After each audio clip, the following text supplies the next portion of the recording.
What's happening, gang? Happy Gravy Day, everybody. Episode 426 of Pass the Gravy. Alex, Pat, and Bobby Jokes back at it again. And how's everybody doing? Did y'all make it through the hurricane fine? I did. The structural integrity of the perimeter of my home didn't. We'll get to that later. Oh, okay. Tease. Very interested to hear that. That's what we call foreshadowing. Unfolding in the Dion compound. Robert, how about you? It's not a compound. I don't have a second building. Garage is attached. Everything's good here. No power outages. Some wind, some like leaves in the yard, but not too bad. Leaves. Gotta watch out for those leaves. Mm-hmm. I didn't even know we had a storm coming until that morning. My sister walked into my room and goes, "Hey, do you have to go to work today? Or are they closing because there might be flooding?" I was like, "Flooding for what?" She goes, "There's a big fucking storm in the Gulf." I was with like, water. "Oh." I was like, "Oh yeah. I didn't know that." And then, dude, the night that it actually came in, I had so many people tell me like, "Oh, I slept terrible. I couldn't sleep." So I slept through the entire fucking night. I slept like a baby. I love storms. Pat, you're such like a rebel, Dude. No, it's all rebel. No, one, I like storms, and two, I drink until I'm tired, and that helps you sleep. Also, yeah. Well, you know, it was a pleasant surprise when I came home today. My mug from the Pass the Gravy drop showed up today. I got my Darling Like a Marlin mug. Oh, this mug? And my Pass the Gravy logo mug. That's exactly what it is. If you're not watching this the mug video version, what are you doing? YouTube, Pass the Gravy podcast on YouTube. Go look at it, and you can see what you missed out on, because a lot of y'all thought we were joking, didn't they, Bobby Jokes? They thought we were joking, and guess what? Can't buy it anymore. It was limited edition. It's gone. It's gone. Yeah, but good. Yes. Yeah, dummies. You big stupid dummies. Gave you 2 weeks. Yeah. We're not good at following up on a lot of the things we say, but this was one of the things we followed up on, and you missed the boat if you didn't get it. We even pushed it out there. Shout out Cody Kress, Ryan Humphreys were out there helping us push some of that. Cody hit me up the other day. I was like, "Hey, before that goes away, can I just get?" I was like, "Yeah, bro. What do you need?" And he wanted a bunch of that new merch. So shout out to Cody, and the Bearcats undefeated still. Cody Kress, but PTG athlete, has never not led Sam Houston State in receiving since they have been PTG athletes. Fun little fact out there. Anybody that's trying to say maybe we were a distraction to them, I would say that we're the best. Our kicker made a 50-yard field goal last week in the game on Saturday. Ryan Humphreys, holder. A lot of times people say you're only as good as your holder. So shout out to Ryan, best holder in college football, and Cody Kress, probably best wide receiver in college football. Mm-hmm. Another little fun fact on a different note. These glasses came in yesterday. I peeled off the sticker on the bottom. I went and I loaded them in the dishwasher, and then I kept loading my dishwasher and kept loading it. And I realized that like 80% of my glasses are all Southern Star glasses. So that's pretty dope. Emma looked at me today when I got mine, and they came in these boxes that said fragile on them, or fragile. I don't know if it's French. And they I was cutting it open, and she was like, "What is that?" I was like, "It's a pint glass." And then she kind of gave me a look. I was like, "Pass the gravy pint glass," and she's like, "Oh, okay." And I was like, "Oh, you were just like, are you getting another motherfucking pint glass?" Because I'll just be like, "Well, I don't have a Giants pint glass, and I'd like to have one of those for Sundays if I feel like drinking out of a pint glass. I want to have a one that's representative of my team." Here's what you do. And now I have 87,000 Southern Star ones, because there's always one that Emma gets and one that I get whenever we go there. So we double up on just about anything we do. And yeah, that's just kind of how my glassware is. So do you have a Giants pint glass already or no? I have a couple, yeah. I was gonna say, if you didn't, what you should do is you get a Giants mug and you keep that in the freezer so it's nice and frosty. That way it doesn't take up any space in the cabinet. Sometimes I like to throw just a pint glass in the freezer. Just a regular pint glass. I mean, yeah, it's what every restaurant does. The best is when you forget, and like it's football Sunday and you're like, "Oh, this was like from like 3 weeks ago. I do want a frosty mug for this beer that I'll be drinking at I gotta clear out kickoff. Like, let's do that." I gotta clear out some space in my fridge so I can do that, or my freezer. I'm talking like you're not planning on doing it, but like you're getting waffles in the morning. You're getting some Eggos to throw in the toaster. And you're like, oh, yes. Football is in 2 hours. Okay. I should do that. Thanks, I should definitely do that. me. Oh, man, that was great when Drunk Me threw this in here 3 weeks ago because I wanted a frosty glass, and then I went to sleep. I feel like we're kind of already in the Precome segment, the Precome That Kid segment. But did anybody have anything that they want to talk about other than us just promoting the awesome limited edition PTG merch we got? I got one that this is actually more just for you, Alex, but I mean it kind of applies to everyone, but it's going to hit you harder than anything else. Would you rather win a World Cup in a soccer crazed country or any U.S. Title? Like me personally? Yeah, like you're on the team. I want a Super Bowl. Okay. Super Bowl or Stanley Cup easily. Yeah, I was first. I was thinking about this, and like obviously the first thing that pops in your head is Super Bowl, but like I think I'd go Stanley Cup, dude. Like Stanley Your name's Cup, on it forever. Your name's on it forever. Forever, and just the party from the Stanley Cup is way better than any other part. The parade from the Stanley Cup is better than any other parade. I feel like the parade's pretty sick if you win the Super Bowl. I mean, it just seems like any other parade. Yeah, the only thing is like people don't appreciate hockey. People don't appreciate hockey as much as they should here. But think about it this way. Really you anywhere. But like football, you're king. Yeah, but you can be that famous guy and like that rich guy that you can still walk down the street and not just be like Patrick Mahomes can't walk down the street. Dude, if I win a Super Bowl, I bet you Nate McKinnon. I want everybody to be like, that's the guy that won a championship. You know, like that's what I want. Still, I mean, I'd rather have it, be able to party, still be famous in my own right, but still be able to have a normal life. And just like, I want all the glory. There's something different about an NHL parade than the other. Like, I was at the Astros parade. Awesome. It was 187 degrees outside, so that fucking sucked. But it was still really cool. But like the NHL parade just hits different. And you get day with the cup. You don't get that with the other sports. I mean, the NHL, the Stanley Cup champion one this year was literally the exact same as the Super Bowl one. It was a parade in Tampa Bay, just like it was with the Bucks. Also, part of it is hockey players are just cooler. I'll give you that.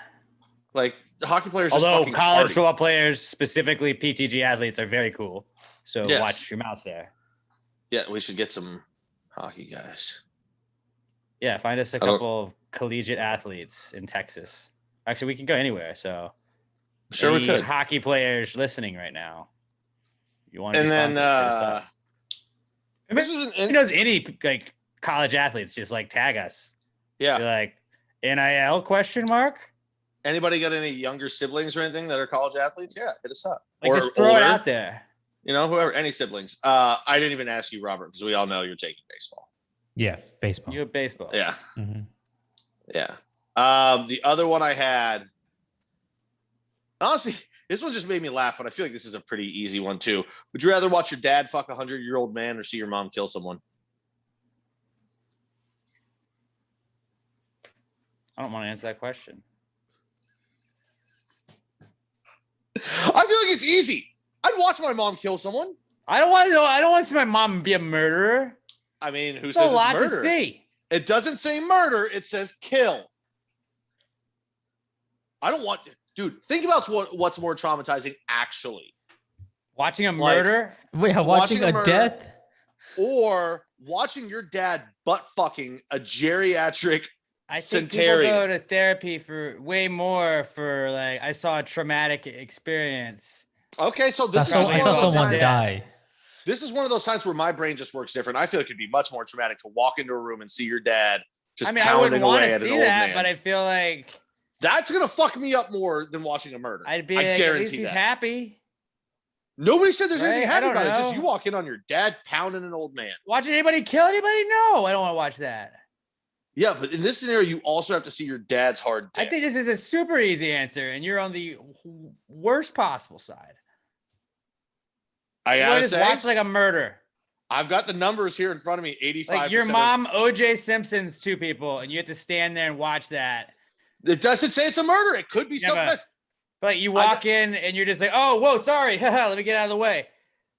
I've actually got the data here on this in front of me. 85% of people chose they'd see their mom kill someone. The dad, get it? But yeah, so you're actually on the wrong side of it, or at least the minority Okay, of this most one. people in that one are wrong. Robert, I assume you guys have to choose. I got to hear you choose. You got to say the words. I'm not watching Hey. someone die. So I'm not you gonna want to let watch? anybody die. So you guys both want to watch your dad fucking an old man? If I had okay. to pick those, then that would be what I picked. But like, excuse me for not wanting to see a murder. I mean, I feel like we're pretty desensitized to it already. You see murder all the time. You just don't think about it.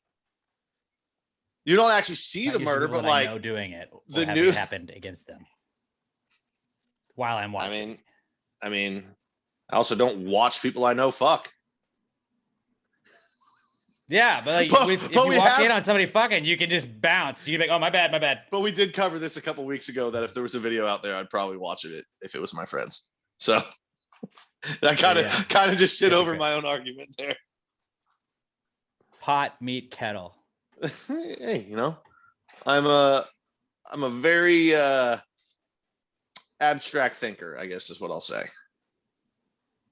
I'm a complicated man. Something like that. Yeah. All right, what you got? Well, I guess on something weird like that, I found like an instance where it is okay to kick a pregnant woman in the stomach. It's if you're the child inside the stomach. That is the only acceptable time. Oh, I was like, whoa, where's Alex going with this one? Yeah. Yeah, just if you're the kid inside the stomach. So it is okay in one instance, and that is the instance. Okay.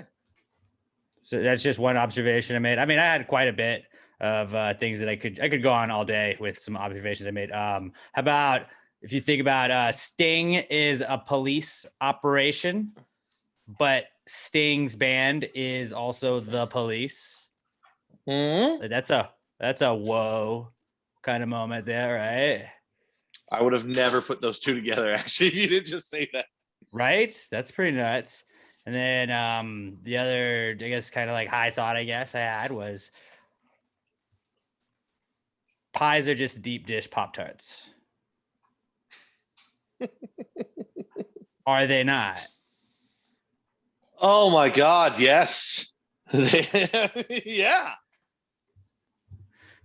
I mean, it's got like a filling in it. I'm pretty sure the pies came first, though. Still. But they really are just deep dish Pop-Tarts. Fine, then Pop-Tarts are just thin crust pies. Yeah. Thin crust pies. I like deep dish Pop-Tarts. I like deep dish Pop-Tarts better, though. Although a little life hack now is like if you're throwing like a get together with the boys, maybe some ladies are coming over, you know, your girl's coming over. Hey, babe, don't worry. I'll have a meal ready to go. You get, instead of a charcuterie board, if you don't want to bring that out, you throw a bunch of like Pop-Tarts out on the table and you just be like, there's a thin crust pies, babe. It's classy. It sounds classier. If you invite somebody to come have some thin crust pies, they're like, what is that? Aren't all pies thin crust? And you're like, yeah, sure, whatever. And then they show up and they're like, you have Pop-Tarts, dude. But it sounded cool, so you get them there. Pop-Tarts and like pizza rolls. You know, the more we think about it, the more I kind of disagree. Aren't pies already deep dish? Yeah, they're deep dish Pop-Tarts. Yeah. That's my whole point. I don't like this anymore. I see, Robert, here's where I'll disagree with what you're trying to say, though. Either way, thin crust Pop-Tart, deep dish pie. The normal pie size, I wouldn't call that deep dish. That's just a dish. It's not a deep dish. Deep dish pizza we're referencing is like, that bitch is that deep. Dish is deep. Deep. Jaffiel? I'm not entirely convinced. You get it? I think I'm outvoted. You are. Yeah, it makes sense, and I'm 100% on board. I'm just glad that you guys you're in agreement with me, at least, Pat. Why don't we work in marketing? Well, I mean, I really guess you already should. have your dream job. I'm also open to working in marketing. At Gravy Tech, we take anybody in any kind of platform. You know, marketing is one of them. If you work for the company ING, we'll hire you on the spot. Preferably if you have a child that will also work for us in about 10 years, when we can maybe have money then. Yeah, we're doing future recruiting here. Right. We're We're ba- recruiting the country's leaders, basically. We're basically SEC schools that offer scholarships to 13-year-old quarterbacks. Exactly. Except we're going to honor this when they become of age. They never honor those. I had a couple more ideas, thoughts, some things. Baby corn. How did we get that? Do you? I don't know, but it's delicious. Also, why does it not? How do you grow it small? Like why does it? Why can't you farm it? Do you? Why does it not exist outside of Asian culinary practices? It has to. Doesn't. You ever seen it in another dish that wasn't from a Chinese restaurant or Asian restaurant? They have baby carrots. What other things do they have baby versions of? And actually, baby carrots are just shaved down carrots. What? Yeah. Don't tell me that. Did you think they just picked the carrots early? No. I don't know. That's what I thought maybe the corn situation is. But I was like, they grow in husks. Do you have just like husks that are like that tall? And then you're like, oh, look, it's a little baby corn. I don't know. But yeah. It's like a 6-inch husk. It's pretty big. How cute would that be, though? That's huge. That's a huge husk. If you could grow baby corn like that, I would just have like a little I'd buy like a little square of just soil and just put it on my balcony and just grow baby corns. You got like a plant in your closet and UV lights and the cops bust in. No, it's not weed. It's baby corn.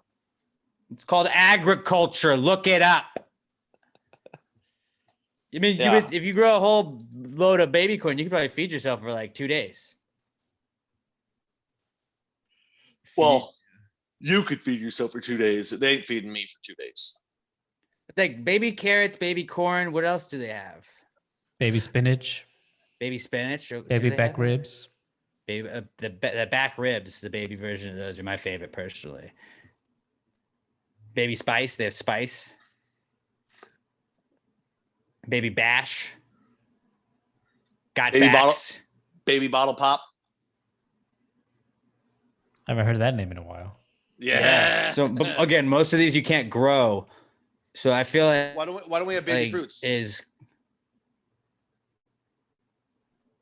They have, what are the bananas? The little bananas. Plantains. Plantanos. Plantains. What else do they have baby versions of? But that's not even I feel like onions. Onions have like small onions and big onions. But cocktail onions. Cocktail onions, yeah. Garlic is really just a baby onion, sort of. It looks like it. Except I would say that garlic is superior to an onion. If you gave me a clove of garlic that was the size of an onion, I'd be like, dude, let's fucking go. I'm going to use all of this in one dish. It's going to be the most garlicky thing ever. I'll be the only person on the planet able to eat it. I fucking love garlic. If you could if you could genetically engineer bacon and garlic into each other, one way or the other. Garlic. Dude, have we ever tried raising pigs on only eating garlic?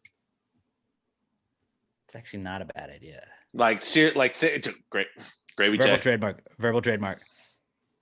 I think we should try that. I 100% think we should try it.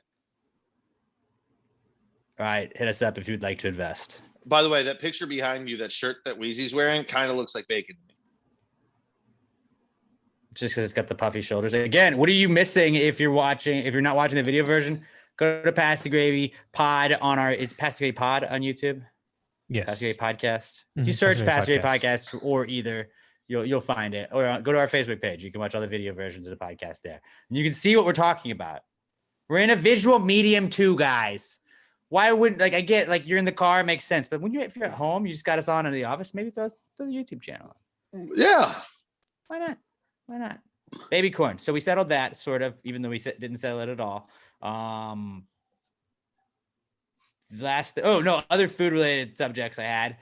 How much paper do you think is being wasted on Reese's peanut butter cups?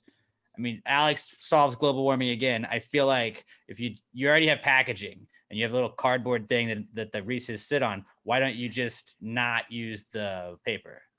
Because it's wax paper, and if you just had the cardboard, the chocolate would 100% stick to that and melt easier. It sticks to the wax paper anyways, because you always have the bottom hole A little Well, bit. like think of that. It all comes off. I feel like it wouldn't really matter anyways. And honestly, think about this. It gets hot enough, it melts, and then you just slide the thing down your gullet.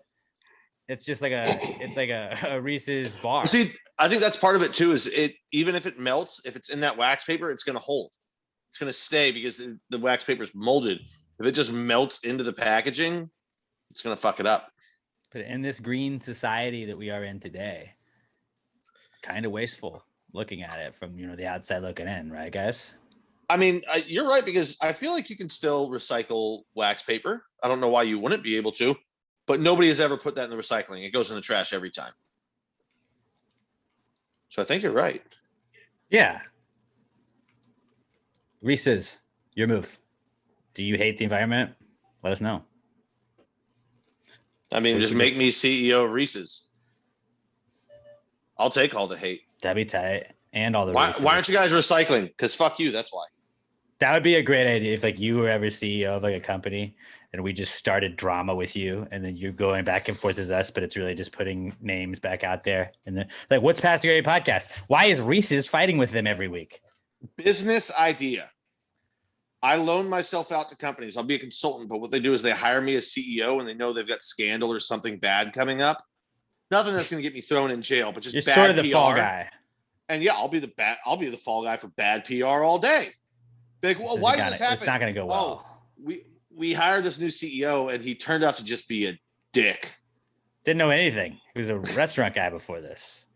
He was in favor of like seen a spreadsheet.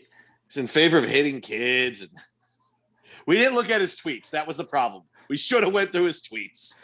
Resumes, everything else checked out. It was the tweets that were a real problem. You know, he knocked the interview out of the park. Like, we were like, this guy's a go-getter. We hired him.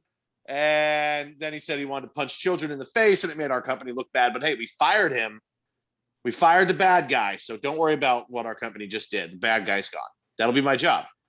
It is kind of funny that like that is like a thing that like fucks people over now. And I understand like you can be hateful on Twitter and yeah, shit can come back to you and you're responsible for your own actions, but it's like nailed the resume, interview, crushed it. You're like almost overqualified for this position.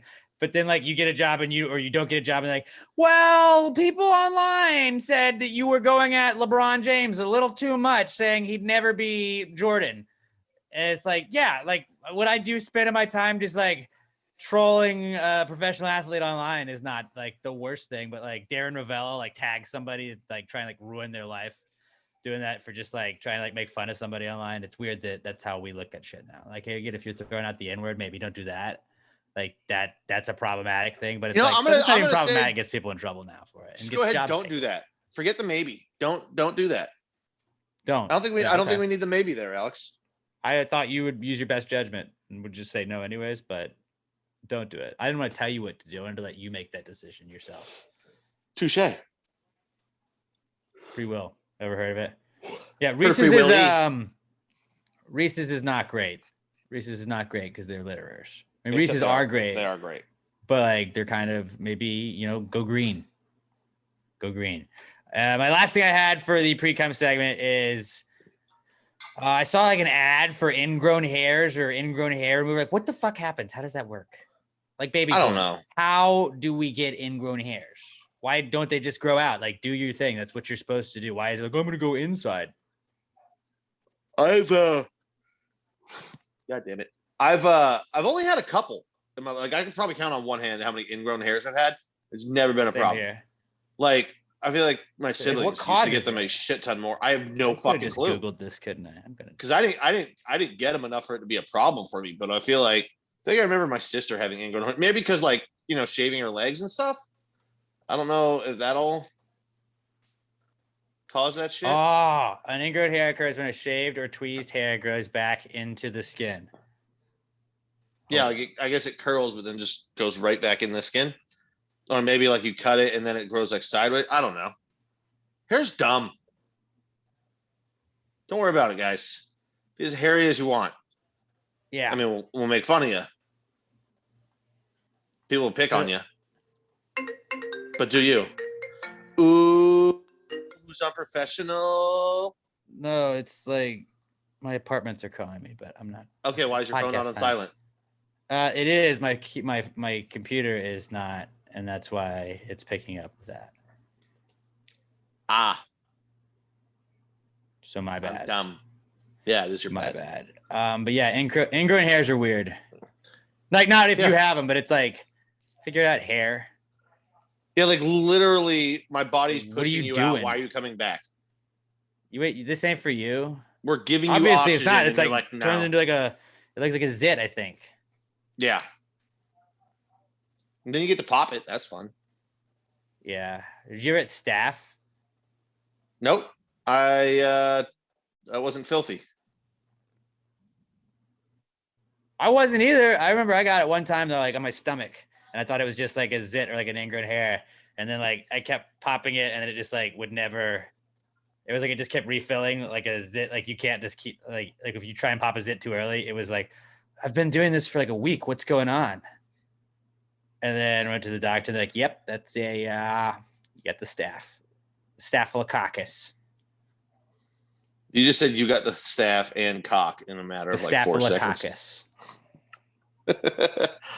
Yeah, no, I showered after I did too. Football practice, so like, dude, but that shit's contagious as fuck though. Yeah. Shit, like, and you know, like football was like sometimes you're like, oh shit, I'm just gonna grab this guy's jersey because I don't have it. Like you just grab like or the practice pants, jerseys and shit or like shirts, that. Yeah, or shorts, and all that like shit. it's like all it takes is like one little like I don't know. But then me thinking about like how many people have like I don't think I've been sharing my shit a lot, but how many people could I have given it to? I don't know. Weird shit, but ingrown hairs. Very weird. Not a big fan. All right, let's move along to our Comeback Kids segment where we tell you guys what's been back in the news as of late. Let's tell us about our newest sponsor, the Y Factor. Guys, finally, there's something for men. Women have OB-GYNs. We have the Y Factor. They're the newest sponsor of the show. They focus on urology and male fertility issues, which is how they got their name, the Y Factor, because the Y chromosome is what makes men.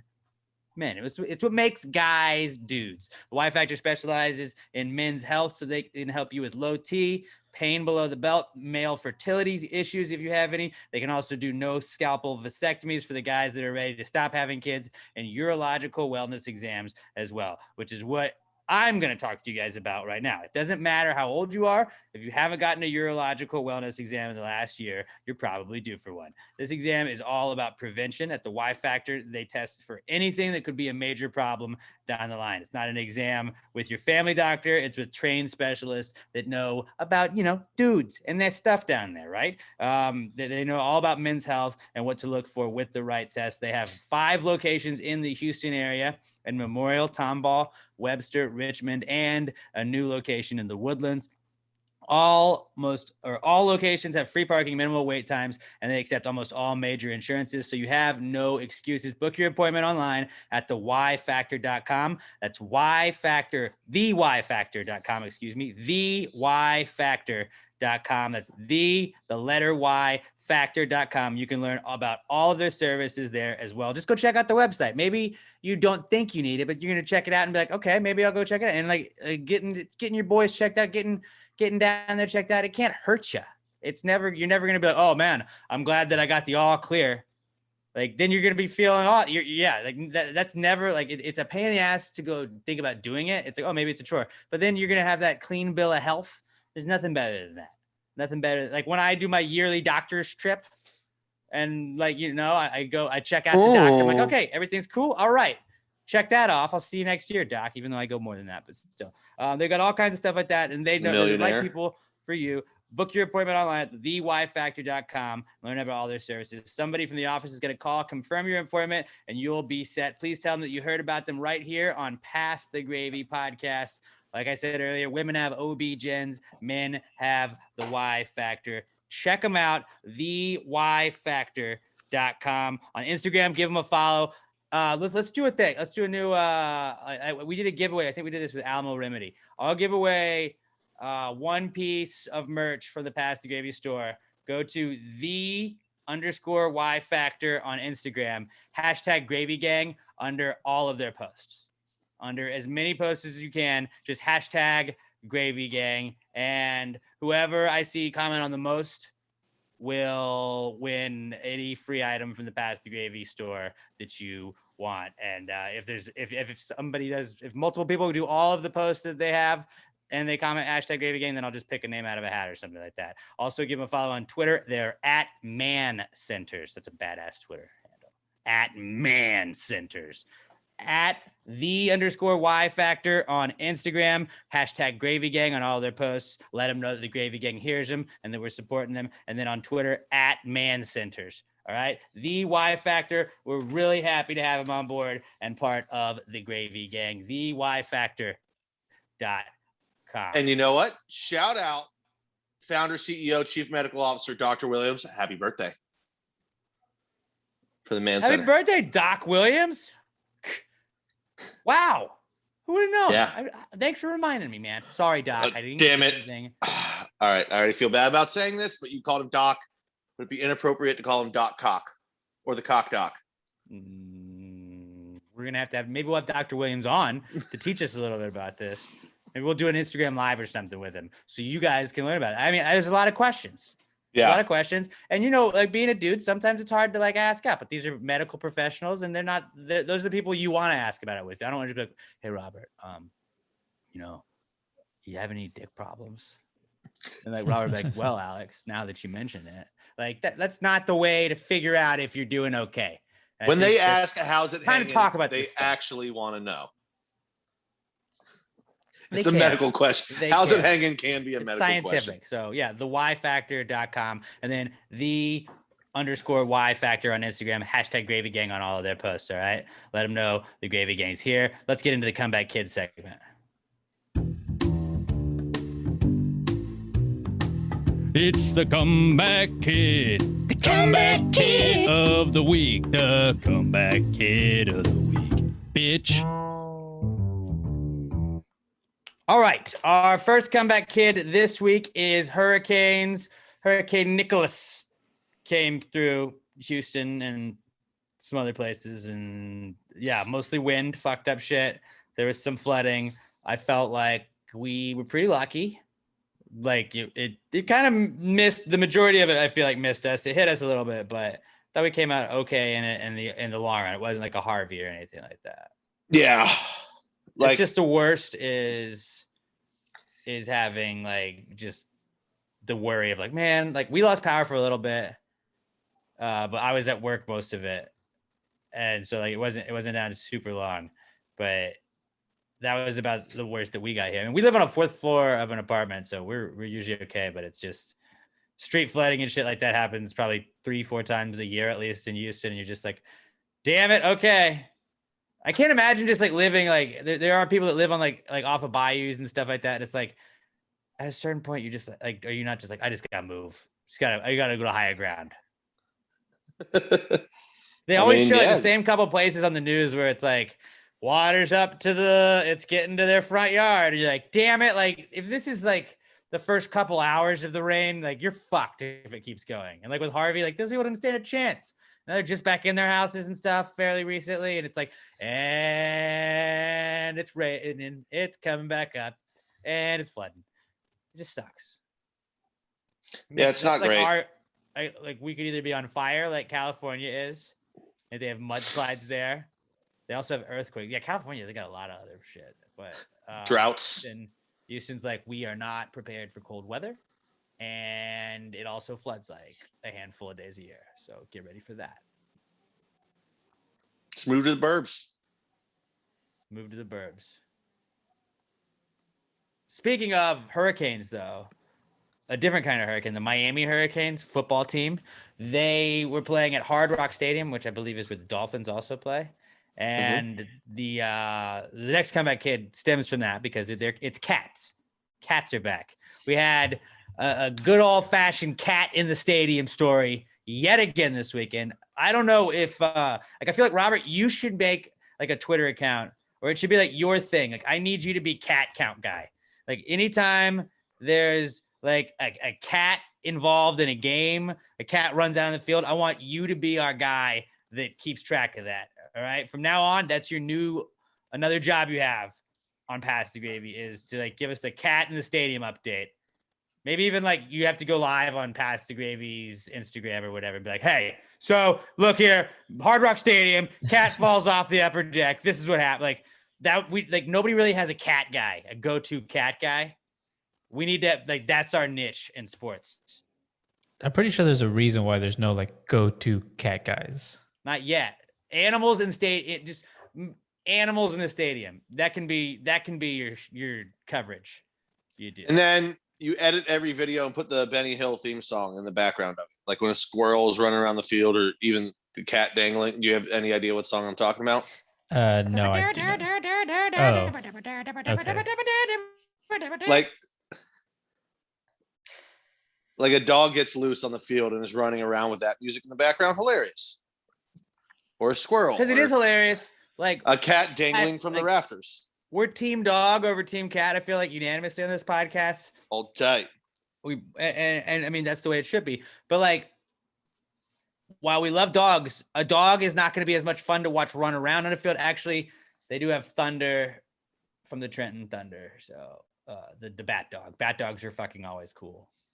So I take back that previous statement. I just meant like a dog running on the field would not last long because the first security guard would be like, hey, and he'd be like, oh, hey, I'm rolling on my back. Will you pet me? Here, pet my belly. Like it would be a very short-lived like run for the dog because then he'd go and he'd want to get loves and pets because they're good boys and good girls. Like that's what I mean. Where a cat's like, fuck you. You ain't catching me. Because we had at that Yankees game not too long ago, the cat was running on the like outfield wall and tried to get up, was sliding down and then juked out another guy, ran across the field again. Like cats are elusive as fuck. And it's really funny to watch guys that are getting like, they're just like, I thought I was just going to hang out here today, get to watch a little baseball, go home. It's just a guy doing an honest day's work. But then it's like, also, we need you to chase this cat down real quick. All 6 of you guys, get it now. From all angles of the field. And everybody has cameras. And boy, are they going to replay this a lot if you get juked out. So go. Like 6 people doing the Rocky training scene. Instead of a chicken, it's a cat. Right? That's really, yeah. They should start training for just cat catching. And that would be like, they have the freeze in Atlanta. They should, in some stadiums, just have cats. Like they just release a cat in the 7th inning. You see if you can get it on the field. I mean, that'd be pretty dope to watch. Like nobody's leaving pre-7th inning. If you know during the 7th inning stretch, they drop a cat on the field and you got to watch the security catch it. And think about this. It's also, we can count it as training. We can count it as training for security because then you get a fan running on the field. What are they even preparing with? It's like a greased up pig. You know, sometimes you try and tackle the greased up pig, makes you a better tackler. You try and catch a cat, it's way faster than a human. So then a guy runs in the field. Oh, okay. Well, hey, I got juked out by a cat 75 times so far this season. You got no chance. Why don't they use the flash to tackle those guys too? They should. Like, do you think he's only like a burst runner? Like he's only got that distance in him and he's just gassed for the rest of the day? No, not the rest of the day. I mean, he's not going to be ready to go back to back. But if he's just chilling around during the game and then bam, somebody runs on the field, if you just keep him in the dugout and he's like a caged dog, you just unleash him. Yeah. It'd be awesome. He gets out there, tackles before like security has even like reached the foul lines. He's like the Rancor. Nice Star Wars reference. Robert, that's the monster that they would just throw you to and feed you to. And like you'd get to fight it, but like you had no chance. But that would be funny if it's just the freeze, which go look at the freeze. If you're listening to this and you have no idea what we're talking about, there's a guy at a certain point in every Braves game that raises a fan and they start like he's really fast, like a quarter of the way or halfway done, like down the finish line. And he always comes out and beats him. Almost always. There's a couple of times that people have beaten him, but it's a pretty entertaining thing. And it's like every game you're like, oh, I want to watch this guy race somebody. Like we're very simple people, I think. Yeah, it doesn't take a lot. You just entertain me. Like all I ask for, baseball just needs to have like per inning. They need to have 9 in between inning things. You get the hat that you sponsor where it's like a hat or a glove or a helmet. Like which or one Goya is the ball under? Whip, whip, whip, whip. Goya beans is what the Astros use. Yeah, and you're like, all right, we're gonna move these 3 now. Which one is it? Is it A, B, or C? And then you have like Truck Jose races. Altuve doing like a trivia question to the crowd at a certain point where it'll be like pre-recorded. All right, which country western song was the first one to be played in the Astrodome? And then they'll play the click. That's like they need to have 9 of those. Well, yeah, and then you've got do they still do the trucks that like race on the No. Jumbotron? That was always on. That one was electric. If they don't do that anymore, they need to. Do And a then horse like race? one inning have like a mascot race. Like who is it? DC does the president's race. Yeah. And Milwaukee does like sausages and shit. Why don't we have a race?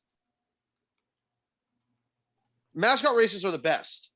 And then like one. Well, and then if you don't have a mascot race, release a cat into the outfield and let the security catch it. There you go. And then That's one what I'm inning saying. That's Dizzy bat race. I did the Dizzy bat race at a baseball game in college. A lot of fun. that would be cool. Yeah, I dove at the end too to really like make sure I won. Also, I was kind of falling, so I figured I would just dive. That counts. Yeah, it's more of an Yeah. athletic move instead of a stumble move. Yeah. Like that's a good way to think. But hear me out though. Like you have a cat from a local animal shelter that you release onto the field. It runs around. You catch the cat, and then you have that cat adopted by the end of the game because everybody's like, "Look at that cute little cat running around the field. Yeah, I want to take it home." That was my other thing in that question about and talking about the Hurricanes cat at the Hard Rock Stadium. Like the people that caught it had an American flag they caught it in on September 11th. Like, tell me that there's not like a sign like, hey, I mean, it's just like America, like America's not going to let you down today is what it was trying to say to me, at least. But you catch a cat in a flag at a football game. That's your cat, no matter what, right? Like if somebody brought their cat and it got out, like that is now property of that person. If they want it. If they want it, it's theirs. Yeah. I've always felt like there's like animal things like if a bald eagle lands on your shoulder, you're the president. You just get to be like you take over at that point. It's like in the Santa Claus, when Santa Claus dies, if you're the guy that he knocked off the roof in front of, like you got to be Santa Claus. Sorry, dude. Like if a bald eagle anoints you by landing on your shoulder, and doesn't like a attack trained you? bald eagle or a zoo animal, like Oh, a you can't train wild a bald bald eagle. eagle, which wasn't that wasn't the case, but it was like a Twins game. I think during the national anthem let an eagle out, and it landed on one of the outfielders' backs, and I was like, he's the president. Like, just swear him in now. Let's go. Or We at need an least election. mayor. No, president it's America. Well, no. I said if the eagle, you make a mayor. If it's a bald eagle, president. Like That's you don't true, even just- have to hold an election. Like to keep it as fair, like yeah, to keep it even fairer than an election, you just have people. I mean, people would just stand by eagles, wouldn't they? But still, yeah, the eagle has to be like that's like the sorting bald hat eagle, in Harry Potter, but for like president. You don't want a bald eagle landing on you. They've got giant razor sharp talons, and they will fuck you up. Like a bald eagle's not like just going to getting land on knighted, your though. shoulder. It's not just going to land on your shoulder and be chill. It's going to attack you and fuck you up. So if it does just land on your shoulder and chill, yeah, you are the embodiment of America. You're president now. Is a bald eagle landing on your shoulder like the American version of getting knighted? I would say so. I mean, I can't think of anything better off the top of my head. I was going to say like maybe like lifetime free McDonald's would be like the American version of being knighted, but yeah, bald eagle. A bald eagle landing on your shoulder, like it's got to land on your shoulder because that's showing like it's like sort of like submitting to you. It's like, all right, I got you. We're cool here. Not submitting, but it's just broing down with you. And it's like, this is the unity you can bring. Then yeah, what can you bring to the country? Yeah. If we ever get to interview any political candidates going forward, then just remind me to be like, has a bald eagle ever landed on your shoulder? And if their answer is no, then I will not vote for that person. Well, it doesn't mean you can't vote for him. I feel like very few people have had a bald eagle land on their shoulder. Right. But you show me a candidate that's had a bald eagle land on their shoulder, I'll show you my vote. Well, I'm just saying, if they have had it, then it's an automatic vote.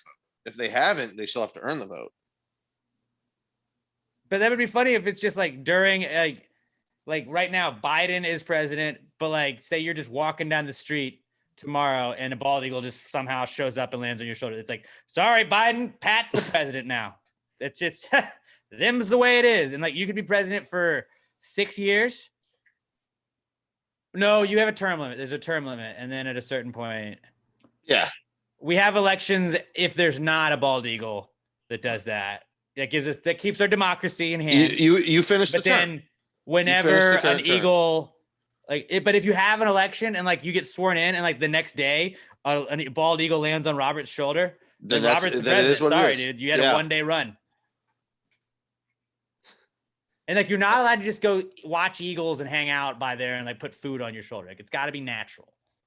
Yes. I don't know how to enforce it, but there's got to be a way. But that's Well, that's the way I we feel should like- do presidents. Like, if I was ever the president, which I would never be, like that would be my rule. And then they'd be like, why? I'm like, it's crazy because I'm introducing it while I'm president, so this would apply to me. And then you're like, oh, sorry. Now I'm not president anymore 3 days after I passed that law. Too bad. Being the president would be exhausting. Yeah, it looks like an awful job. I don't want to, like, 9/11 was the 20th anniversary over the weekend. I know this is a weird segue, but I watched a really good Apple Plus documentary on the 20-year anniversary of it. It was like the Inside the War Room with George W. Bush during 9/11, like from the second he gets told at the school he was reading to the kids from, like, hey, there's one plane that's hit. We think it could be an accident. And then they tell him, like, there's a second tower. America's under attack. A second tower got hit. America's under attack. And it shows like he had to get on Air Force One and they had to just keep him in the air. And then he was landing at other bases and stuff. But like, it was like, you have to be debriefed no matter what what is happening. And this was obviously during an attack on the country. But like, every morning you wake up and you go to like a debrief and it's like, this is all the shit going on in the world right now. By the way, so-and-so might bomb so-and-so, possibility, probably not going to happen, but it still could happen. So-and-so probably has nukes pointed at so-and-so while they have nukes pointed at so-and-so. It's like, that's so heavy. Every single morning, it's like, good morning. Here's all of the world's problems. Like, Yeah, it sounds like shit. Yeah, can I not be president anymore? I mean, it sounds like an awful job. It sounds like it's not any fun and you don't want to be there. So I think I could do it. I mean, I don't want to do my job right now. You couldn't. Might as well. Oh, yes, you can. You'd get deplatformed so fast. I don't tweet that bad as shit. But you Here's the thing. president. That would be so power hungry. I retweet a lot of stuff. I don't actually tweet that often. And when I do, it's like, hey, I'm going to get drunk and just live tweet a movie that came out 12 years ago at 3 o'clock in the morning. You do tweet in spurts for sure. Most of my tweets come after 1 a.m., to be honest. True. Like, it's just true. I usually see it when I wake up the next morning. Yeah. So that's what it'd be. It'd be like, it would just be like restaurant workers and drunks are the only people that would see my tweets like as they're happening. It's a good crop of people to see it though. That's who you play to. Yeah. You play to your base. That would be my base. Work starts at 10. So we got to that from cats, but cats are back. I just feel like the Giants, I think I saw a stat because remember the Monday Night Football cat, the black cat that walked across the field. The Giants were beating the Cowboys and they blew the game, and then they've been 5-17 since then. That's a stat. So fuck the black cats. They're just bad luck. Like that's just facts. Black cats are bad luck.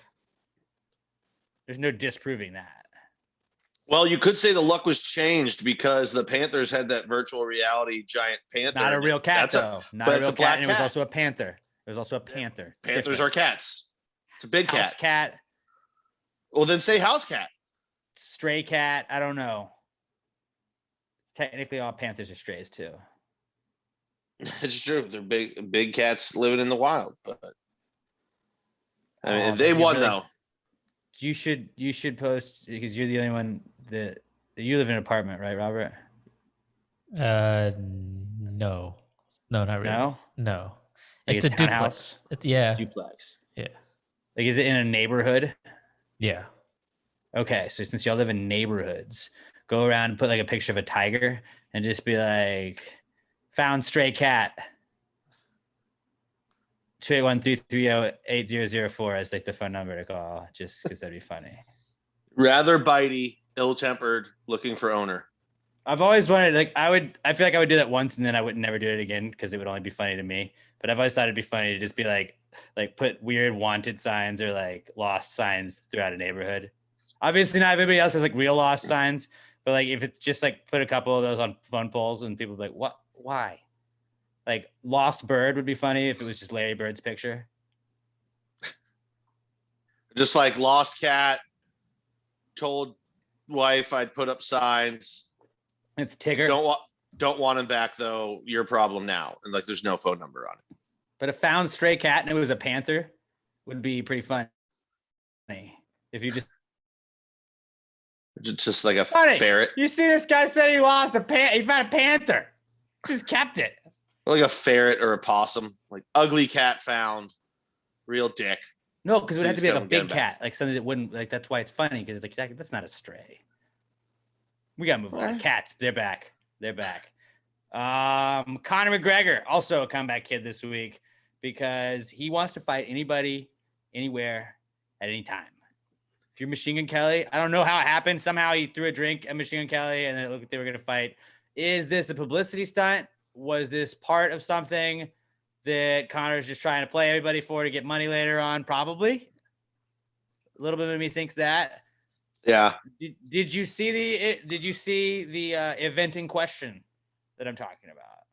I mean, I saw the video on Twitter that was about a minute and 40 seconds, and it only needed to be 8 seconds, something like that. It was at the VMAs or something. Could not tell what was going on. There's one video of this, and it's somebody who's on the other side of a wall of people of what was going on. So you couldn't fucking see shit. They started filming too late, so you don't know why they're yelling at each other. Apparently, MGK's team said or I don't know if it was their team, but somebody said that Conor asked for a picture, and MGK was like, no. So Conor McGregor threw a drink at him and then started yelling at him, which what? Why would who says no? I don't want to take context. Who says no? I don't want to take a picture with you, Conor McGregor. Machine Gun Kelly might, but I don't think that Conor's going to swing at him. Then he may. I don't know. Whatever it is, like the Barclays Center is also where he threw the dolly through the bus window, right? Yeah. And that was where the VMAs were. So like, I don't know what it is about the Barclays Center, but fucking McGregor gets rowdy up in that B. He just hates being in New York. It might be it. It's understandable. It's a trash city. I mean, I didn't think about that as a possible reason, but maybe that could be it. But I don't know. Part of me thinks that it was them setting up something, especially because of the angle you saw. That was my first thought. There was also that guy in the black mask that's holding Conor back at the beginning. Like, how terrible of a job would that have been? I have to grab and try and restrain Conor McGregor. Shit. Right? Like I mean, I'm so much bigger swung than at somebody. Just threw a drink at somebody, and he could murder me if he wanted to. But let me grab him and try and hold him back. Even if you're a giant security guard and you're like, I've got 150 pounds on him. Conor McGregor's got no problem punching old men in the head in pubs. He'll have no problem punching you in the face. And that's just a bad day. No matter how it, like, bad day. Whether you just wear the punch or don't, you're still getting punched in the face by a professional fighter. That's going to suck one way or the other. So, yeah, fuck that. But yeah, Conor's back, and I guess Brooklyn's back because of that too. Because that's where the Barclays Center is. Brooklyn. So McGregor, good to see him out there. And it looks like he was walking around. He was also wearing a pink suit, paying homage, I'd like to think, to our king, Lil Nas X, who was our next comeback kid of the week, because he had the pink cowboy outfit with the white hat. That was his Old Town Road look. I'd like to think that's what Conor was wearing, as like, hey, real recognize real. Because then our boy Lil Nas X did go and clean up at the VMAs. I think, what's her face? Olivia Rodrigo. That Good For You song won best song. But best video was none other than the king himself, Lil Nas X. and I don't know. I didn't watch all of the VMAs, but I saw the purple like dress thing he had with the like Prince looking hair. He had worn that on the season finale of Dave on FX. If you watch that, that was what he was wearing on there. So maybe he knew what he was going to wear to the VMAs, I guess. I don't know. That was just a fun observation I made. But then his performance definitely had a lot of people talking. And he also has a fucking album coming out this week on Friday. I don't want to say I may have heard pieces of a leaked part of it, but I've definitely heard some leaked parts of the album, and it's gonna crush. I just was looking at like the track list and all the features he has on it, and it's gonna be a number one album at least this weekend and probably for a while, just because of the like you can say what you want about Lil Nas X, but you can't say he's not one of the best promoters in all of music right now, because he knows how to get people talking about him. He knows how to get himself trending. He knows how to like make himself recognized. And he has Miley Cyrus, so he had Billy on one. Now he has Miley Cyrus on it. He has Megan Thee Stallion, who's up at the top of like the pop/rap charts. He's got Doja Cat. She's up there towards the top of the pop charts. He's got fucking Elton John, bro. Elton John. They're doing an Uber Eats commercial, and he's got him on that track. But I'm just saying he's gonna the album, from what I've heard, slaps. I think Sam Smith's also on it, and Jack Harlow from Industry Baby that we already saw. That fucking still slaps. But the album's called Montero, and it's coming out on Friday. And we stand our king. So hit that download button, download that, and listen to it, and just let him know you heard. Let him know you heard about him through him, but also like that you're part of the Gravy Gang. You're still representing, right? He's the best. I love that guy. He's awesome. I'm jacked the fuck up now. I didn't know he was doing a song with Elton John. I was actually listening to a little Elton John in the car today. I mean, I didn't put it on, but it came on. I was, man, fucking Elton, dude. Elton's the man. Great cameo in what was that movie? So Golden Circle. God damn it. It was the second one that was actually shitty. The Kingsman. So it was in the second Kingsman. That one actually kind of sucked a little bit, but still great movies. And Elton John, just like everything Elton. Elton's like one of the coolest fucking people of all time. He's one of the most original people of all time.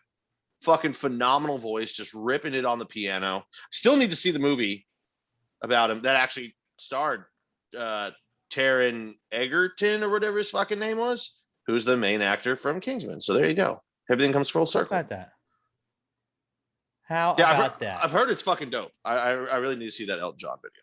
But if Elton John's involved, I'm always in. Elton John and fucking Eminem back in the day at the VMAs. Yeah, sick as and fuck. now it's Elton John and Lil Nas X. Passing of the torch from one great rapper to another. It is not necessarily like I guess it is sort of a passing of the torch. And I mean, as a straight white, I'm checking my privilege here before I say this, but Eminem was under fire for saying some stuff that he probably shouldn't have said. Elton John came and was like, look, we're cool. I'm cool with him. Like, I think that he's not that guy anymore. And they hugged it out. And like, it was like him accepting him, and like, then it being like gay, straight doesn't have to be like a hate thing or whatever it is. I don't know. It was controversial at that time. And now it's Elton John shedding light, and like, it's like he's passing the torch to another gay artist as well, where it's like, if you look at where we were as a society then and where we are now, it's like, okay. Like, I know a lot of people say that there's no progress and that it's getting worse and worse every day. So much progress. As a white, straight male that is checking my privilege as I'm saying this, I would like to think that it seems like, oh, look, okay, there has been some progress. Now, people that say there's been none are just people that like focus on the negative on everything in life, and nothing's ever going to be nice for them. To say there's been no progress, especially like even last 10 years, but last 20 years, we're in a completely different world than we were then. Yeah. I still think about just day. It's my favorite Weekend Update joke of all time. And it was going into that performance, because like Eminem had dropped the hard F bomb many times in his music. And it's Tina Fey And she goes, Elton John and Eminem will be appearing together at the VMAs. When asked about how he feels about working with the obviously gay artist, Elton John said, I don't have a problem with it. Just taking a little jab at Eminem there. I still think it's one of the funniest fucking jokes I've ever seen on SNL. And I still think about that one to that day. That one sticks with me. Elton John, man. He's my dude. I love him. E-John. Don't call him that. E-John. Sir Elton. To you, sir. So we go from Lil Nas X to fashion, because fashion's back this week, guys. Fashion. I fucking hate it so much. Back. The Met Gala. Met Gal is what I always call it. I call it the old Met Gal. The only thing dumber and more useless than art is fashion. I don't know about you, but I'm a big fashionista, big fashion guy. It's the dumbest shit ever. I've been dabbling more into the blogosphere, being a blogger on the Rod Ryan show, the morning show. I don't know if you've ever heard of it. It's on 94.5 The Buzz. You can listen to it at 6 a.m. to 10 a.m. Central Time, weekday mornings. I'd highly recommend it. It's my favorite morning show. But I've been, trying to get back into the blogosphere, and I posted my Met Gala recap where I just looked at what everybody was wearing and said what I thought they looked like. And Kim Kardashian was the smoke monster from Lost. Thought that was pretty accurate. Timothy Chalamet looked like a cool head chef in a Brooklyn restaurant. Lil Nas X was C-3PO. I haven't seen what any of these people were he wearing. Had the gold, except he had the for Kim. gold outfit on. Don't know. Yeah. Go check it out. It's at therodryanshow.com if you want to go check out my Met Gala recap. But I thought I had some pretty fire takes. And Megan Rapinoe looked like she was doing her best Uncle Sam. And she was rocking it. I loved it. And then I stayed away from AOC because it's a touchy subject with a lot of people. But the meme that came from the AOC dress where who wore it better? Her Chick-fil-A? That was funny, but then just where everybody's just photoshopped whatever they wanted in red lettering over the white dress is really funny too. Yeah. Somebody Photoshop her and the white dress and just make it say "Listen to Pass the Gravy Podcast." The only thing will we post. The only thing I've noticed about any of these award shows is just that the Met Gala is not an award show. I don't know. I think it's a fashion show. No, it's not even. It's a if you ugly sweater party. Charity. It's an ugly sweater party for rich people. It's like, haha, we're billionaires, but that's all it is. This is our ugly sweaters, and it's just like, what did you find? I don't know. I found 17 pairs of bed sheets that I've tied together and I'm wearing as a cape. It's just an excuse to let's all get together and be rich and anger the poors. I think that's what it is. Because then everyone just gets mad oh, these tickets cost $30,000 a piece. Oh, look, none of you are wearing masks in any of these photos. And in the background, Kim was wearing a mask. No, in the background, all the cameramen and camera women and support staff and everybody, they have masks on. And they're like, well, it's not required outside. Inside they wore it. What do you mean inside they wore it? The only pictures you see from inside are them in the bathroom doing blow, and none of them are wearing masks. It's just all their selfies in the back. They're not actually doing blow, but I mean, they are. They just don't take pictures of it. But it's literally a $30,000 party. You pay $30,000 to go in and party with a bunch of rich people where cameras aren't allowed inside unless you're taking selfies in the bathroom. It's what it is. They can call it a charity all they want, but isn't the charity for a fucking rich dude's museum? Steve Cohen. It's just it's so fucking stupid. At least award shows, they put on the fucking face of, well, we're awarding people for their hard work. The Met Gala is like, fuck you, boors. You'll never be allowed in here. I don't think that's what they're doing. I think it is just a way to be like, all right, let's hype up. I don't know who runs the Met Gala, but whoever's in charge is it's like if the Great Gatsby cared about what people thought of him, but it's like the who's who of who we think is anybody in the celebrity sphere this year. And so it's invite here. And they had the VMAs the day before, so they were just y'all come on over. And that was pretty much what they did. But then it's just any celebrity that we've talked about probably over the last year shows up. And and it's just like, wear something fucking weird. It doesn't matter. And usually somebody like Louis Vuitton or Dolce Gabbana or whatever, Dolce Gabbana. Dolce Gabbana was what I liked better, but Dolce Gabbana, pretend that's what I said.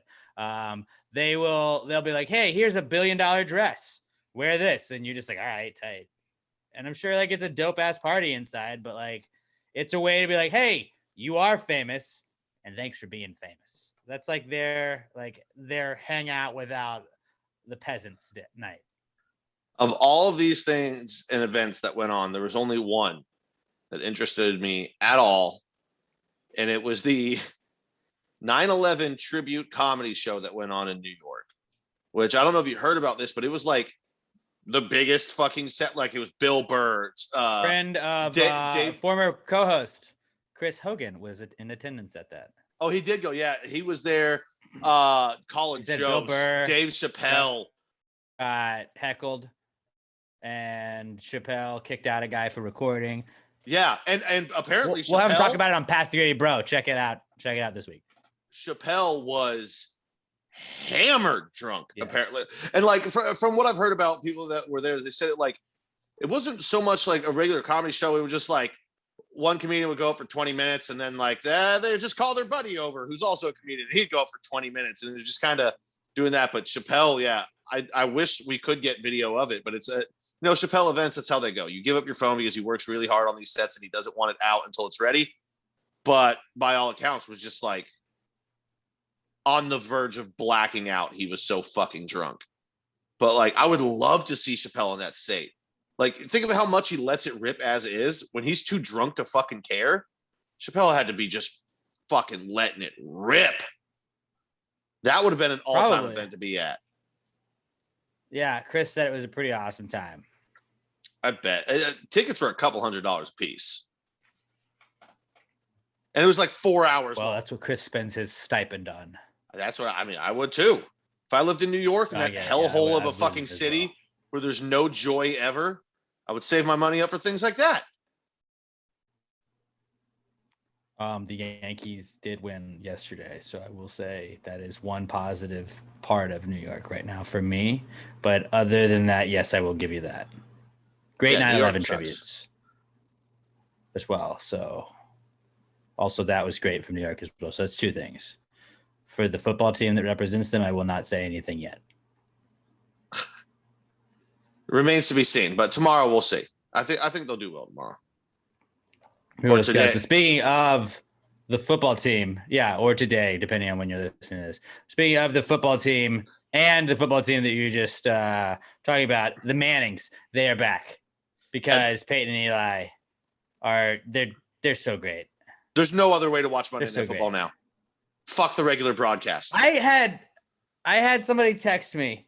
A friend of mine texted me and was like, "You can't seriously be enjoying this Eli and Peyton broadcast." And I was, to be honest, I was watching on my iPad. I had the sound down and I just had it on like the regular game feed.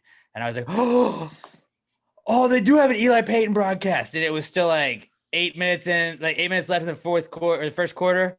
And I switched over and I was like, oh my God, this is awesome. And it's like, I don't know, you, Pat, you and I watch live streams of like personalities we like watching games with teams that we like as well, where it's like, oh, this guy's also a fan of the Yankees. He's watching a Yankees game. I happen to have the Yankees game on as well. Let me just keep my phone up and I'll watch them watching the game while I'm also watching the game. And sometimes when you just by yourself, like that feels like you're watching the game a little bit with like you're hanging out with other fans. And like, I don't know, I kind of, it's a little bit funny to see, like, because I gripe about shit in front of my TV, but when like other people are also griping, I'm not wrong.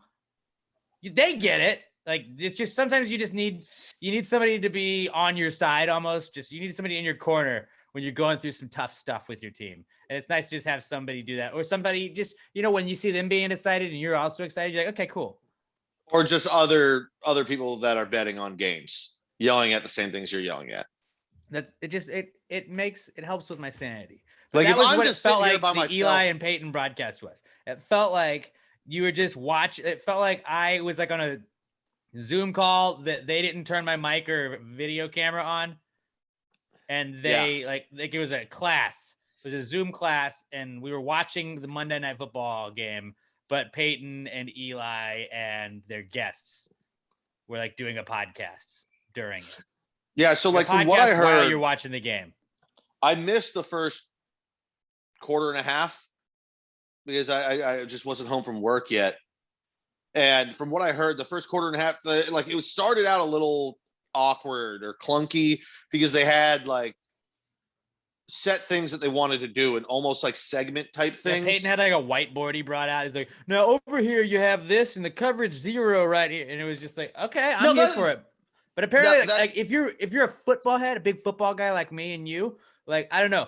I enjoyed it because I think Peyton Manning's brain is just like one of the big, like size wise, because you've seen his forehead, but like just like one of the best football brains of all time. And like just size wise, he has a giant brain.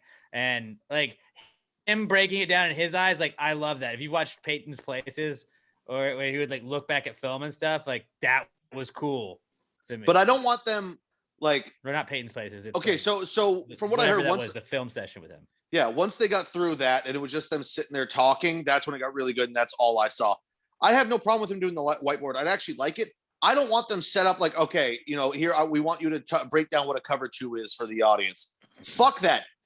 Keep the whiteboard right there, and then if a big pick or something happens or a great throw, have him go over the whiteboard like a minute later and draw it up and show people like, okay, so this is what he was looking at. The safety stepped down here, so he knew he could hit this route behind. Draw it up like that organically. Don't set it up like, we want you to show when you're throwing a four vertical and you've got cover 2, this is what you're looking at. Fuck that. Show us in real time. Like that's when it's really cool and interesting. I think that's where it's gonna get to. I think this is week I hope 1. So. They had some pre-planned stuff, and I think that was kind of what we saw there. I think as the season goes on, it's gonna just be like, because it was fun. Like, I mean, I'm biased. I love the Mannings, so like I don't care. I thought it was fucking amazing. Like I told you, I'm not watching regular. But it was like anymore. like with they had Ray Lewis on #murder. They had Charles Barkley on. They had Russell Wilson on for fourth quarter and for part of the fourth quarter and overtime. They had Travis Kelce on. Like they had it was like a Eli and Peyton podcast while you're watching the game, and then just being like, so like, you know, you Travis Kelce, like when you're trying to get off the line, do you have a guy doing this and a guy doing that? And Travis Kelce would kind of just weigh in while also watching. Oh wow, what a catch by like, I love that. It was cool to watch people that know way more than we will ever know about football watching football, and then them commenting in real time. So I don't think they need 4 guests each time. If you're gonna have somebody on, just have them on. Cooper in. Give us Cooper, Eli, and Peyton, and I'll shut up. Not Cooper. I know he's got Fox. Here's what you want. Well, here's what you want. If you're gonna have a guest, have the guest on for the whole time. But here's what you want: Peyton, Eli, and Brett Favre. Can you imagine Peyton Manning breaking down why he would have made production assistants would hate it? Hold on. Well, excuse me. Calm down. That's old Brett. New Brett, rehabilitated. He's fine. But Peyton and Eli breaking down what they would see in that coverage and why they would go through their progression. And Brett going, I don't know. I just kind of reared back and threw the ball really fucking hard over there. That's what I did. It seems like a situation where you would just throw it. Yeah. You know, they'd be in dime coverage and this would happen. Brett back, I don't know. There was more wide receivers on the field than defensive backs. So I'll just kind of throw it. Peyton walked you through like 8 checkdowns, and Brett was like, I'd throw it in this section ish. Brett's like, you know, I had Antonio 40 Freeman yards out on there me right on the then. outside. And as soon as I saw him get a step, ball was gone. I didn't care if there was a safety over the top. I knew the safety was there, but I knew I could get the ball down the sideline before the safety could get over to it. Sometimes he beat me to it. That happens. But more often than not, I threw a touchdown. Be like, God damn it, Favre's like such a good example of don't try and be like Brett, but just admire everything he did. Like you're not showing a young quarterback Brett Favre film and be like, what he did right there, do that. Where it's like, yeah, the guy had fucking balls, but like he made some terrible fucking throws. Just like, I don't know, it might happen, and sometimes it did happen. But like in a statistical world that we live in now, where you're like, No. all right, on third downs, we're 75% if we do this and 42% if we do this on second downs, like that he wouldn't fly as a young quarterback coming up the way he did. He was just a gunslinger. Like he was the definition of a fucking gunslinger. Yeah, like he has embodied that term more than any quarterback in the history of the NFL. And the reason he could do what he did, like, yeah, besides Aaron Hernandez. He had way more nice. He had way more interceptions than anybody else, but it's also because Brett had like top 3% arm talent in the history of the NFL. That's why he was able to, because yeah, he would throw these ridiculous moronic throws that would lead, and he'd have 3 interceptions in a game. But he would also end up having 4 touchdown passes in that same fucking game. Just like, yeah, we don't punt the ball because when we turn it over, Brett just throws it to the other team. But the next possession, he's going to drive down the field, make the same exact throw in between 3 defenders. But that time he's going to get it there because he's got a fucking howitzer on his right shoulder. That's why, like, I think him next to Peyton and Eli would just be dynamic coverage. Especially if you get them all in the same. Like, I get, like, Peyton is a star. I get it. I love Eli with all my heart. But like, I know that Eli's like there because Peyton's there. But Eli's a funny like balance to Peyton. Yeah, like, he had to be like the humorous one that just chimed in. We listened to Peyton for the breakdown. Eli's kind of goofy, but like that's why I want Cooper there. I think Cooper would be more fun than Brett because like just let the boys be boys, you know, like they're bros. They're just gonna hang out. I get that he's got the Fox contract. And in my perfect world, it would be the 3 of them. Like, I'm never watching a regular Monday Night Football broadcast from now on. Ever again. Not like, while that's going on. Because when you don't care about, like, the game, like, and I mean, it was week 1, so I had definitely bet, like, week 1 football bets just hit different. And then week, like, 16, I guess now 17 bets, like, when you're like, this is the last time I have a full slate of games, and this is the first time I have a full slate of games, like, it just feels like Christmas morning, and then it feels like you just got your dick slammed in, like, a sliding glass door. Like, you know, you have to have that happen the next day, and you're like, fuck, this is the last Sunday before just playoff games are available. Like it, like as that, maybe that's me being a better, I don't know, but like, I don't know. It was cool. It was cool. You know what I would like to see? I was happy with it. If you don't want Brett on there, gambling. Yeah. And I think they did mention the spread and stuff a couple times. And I know it can't happen now because Gruden is the head coach of the Raiders. If you could get Gruden and Brett Favre in there together, that would be a dynamic one to watch. Because Gruden would just be like, yeah, Brett, you used to piss us off all the fucking time by just refusing to read the coverage. And you would go, yeah, but it's a post play. I'm going to throw it to the post.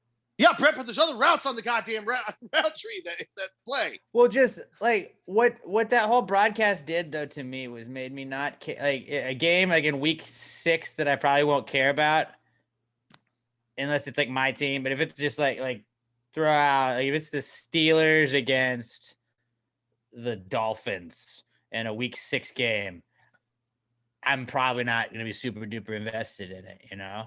And if Eli and Peyton are on the call, I'm going to throw it on my iPad if I'm playing Call of Duty, and I'm going to pay attention to what they're saying because it's just kind of like, I want to hear them be goofy. Eli had a fire alarm go off at a certain point and just was like, I don't know what to do with it. It's not my fucking problem, Eli. I'm rich. I don't care. Also, the other reason it works is like the main broadcast is they're lining up and they're telling you what's happening on the field. We understand football. We understand that, and it's a power formation and they run the ball to the right through the tackle. And yes, I can see that's what's happening. I don't need you to tell me but that's just what football announcing is. We don't need that because we understand the game of football and what we're seeing. To have others like commentary going on and more in-depth stuff, that's what's interesting. That's why Romo, I think, is so fucking interesting to watch. Well, Romo, but they're like a hybrid of it because they can just, it's like Romo, but a podcast also at the same time. Yeah. Where you're like, so yeah, like whatever, this Marvel movie came out. Okay, Eli. Yeah, you haven't seen this. Okay, whatever, blah, blah, blah. Now, yeah, what Carr did right there.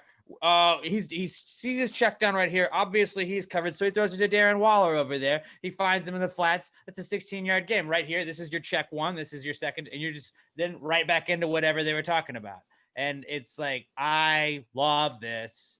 Like, I was just like wide-eyed, like a kid in a candy store just watching the first, like from the second quarter through the third, basically just like, It was just Like, two it was dudes just- it hanging was out so talking fun. football, but they just know the game really well. By week 6, I want them to add an extra wrinkle in there. Have them both like drinking scotch the whole time. I want to hear what their drunk football conversations are. 6 hours beforehand they have to start. No. I want them to start out professional. ESPN and Plus, as the game goes on. ESPN Plus show me them drinking before. Just like show me a live stream of them watching the pregame while pregaming themselves. I mean, think about how that's And extra then ad money. Go to ESPN2. We'll watch their broadcast. You get like, I don't know, whatever they like to drink, bourbon, scotch, vodka, whatever the fuck it is. Bam, you have that Probably bottle on the bourbon, table. New Orleans guys. Yeah, probably Whiskey, bourbon. But I'm saying Peyton you've got that because he's from Tennessee as well. you've got that bottle on the table that's extra ad revenue that you're bringing in. They're talking about the game. They're also like, yeah, I'm enjoying the shit out of this Blanton's bourbon. Bam, more ad money into the show right there. But I just want to see them as they start to get a little drunk, the way that they talk about football when they're just sitting around getting shit-faced like us normal fans. I think that'd be interesting, especially if one of them.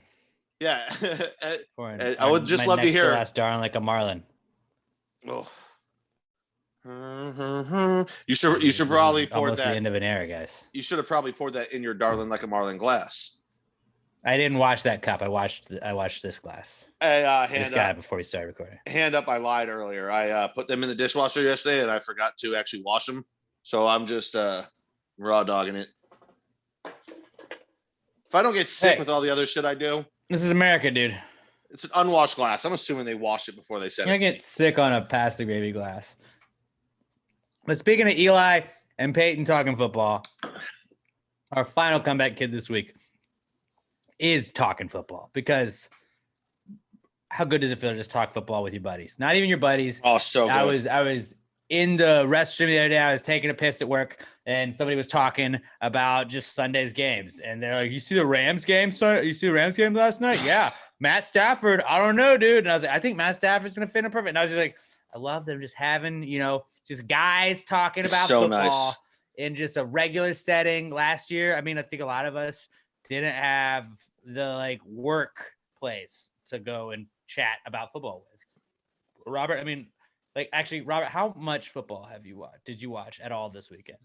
0 seconds. Yeah, I was gonna say 0. Yeah. You didn't have it on you didn't have it on anything. You saw nothing about football. I saw nothing other than just tweets. Yeah, maybe not even. I only see your tweets and Pat's tweets saying about how.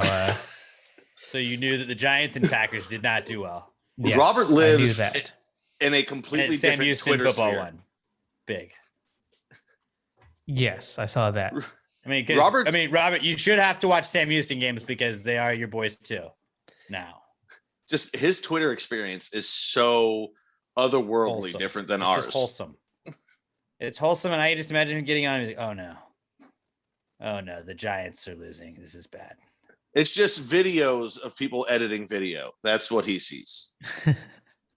I actually get stuck in wormholes sometimes. Do you ever watch supercuts of when somebody makes a video and then they just they go in Pro Tools or not Pro Tools, they go in Final Cut or iMovie or whatever the system they're using, and you just see it's a time-lapse video of all the editing. I could watch those forever because it's a 3-minute video sometimes takes forever to put together. Mm-hmm. And watching all the processes that people had to go through to do it's okay, you're just like me, I get it.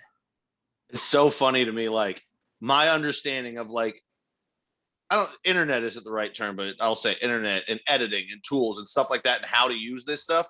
Y'all are so otherworldly beyond what my understanding of how to do this shit is. But an even bigger gap between y'all and me is me and the rest of my family. So I get calls today. My dad was like, my phone screen won't turn sideways. And I was like, well, Dad, swipe up on your phone and you see the little lock button with the circle.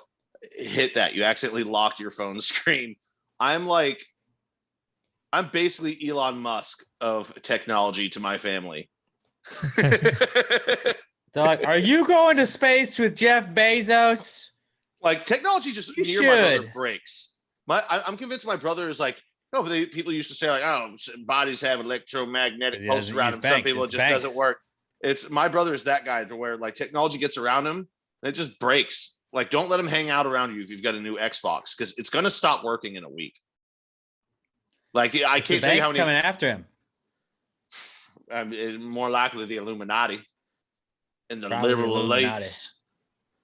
I mean, well, Probably I Hillary Clinton. I said Illuminati and liberal elites like they ain't both the same thing.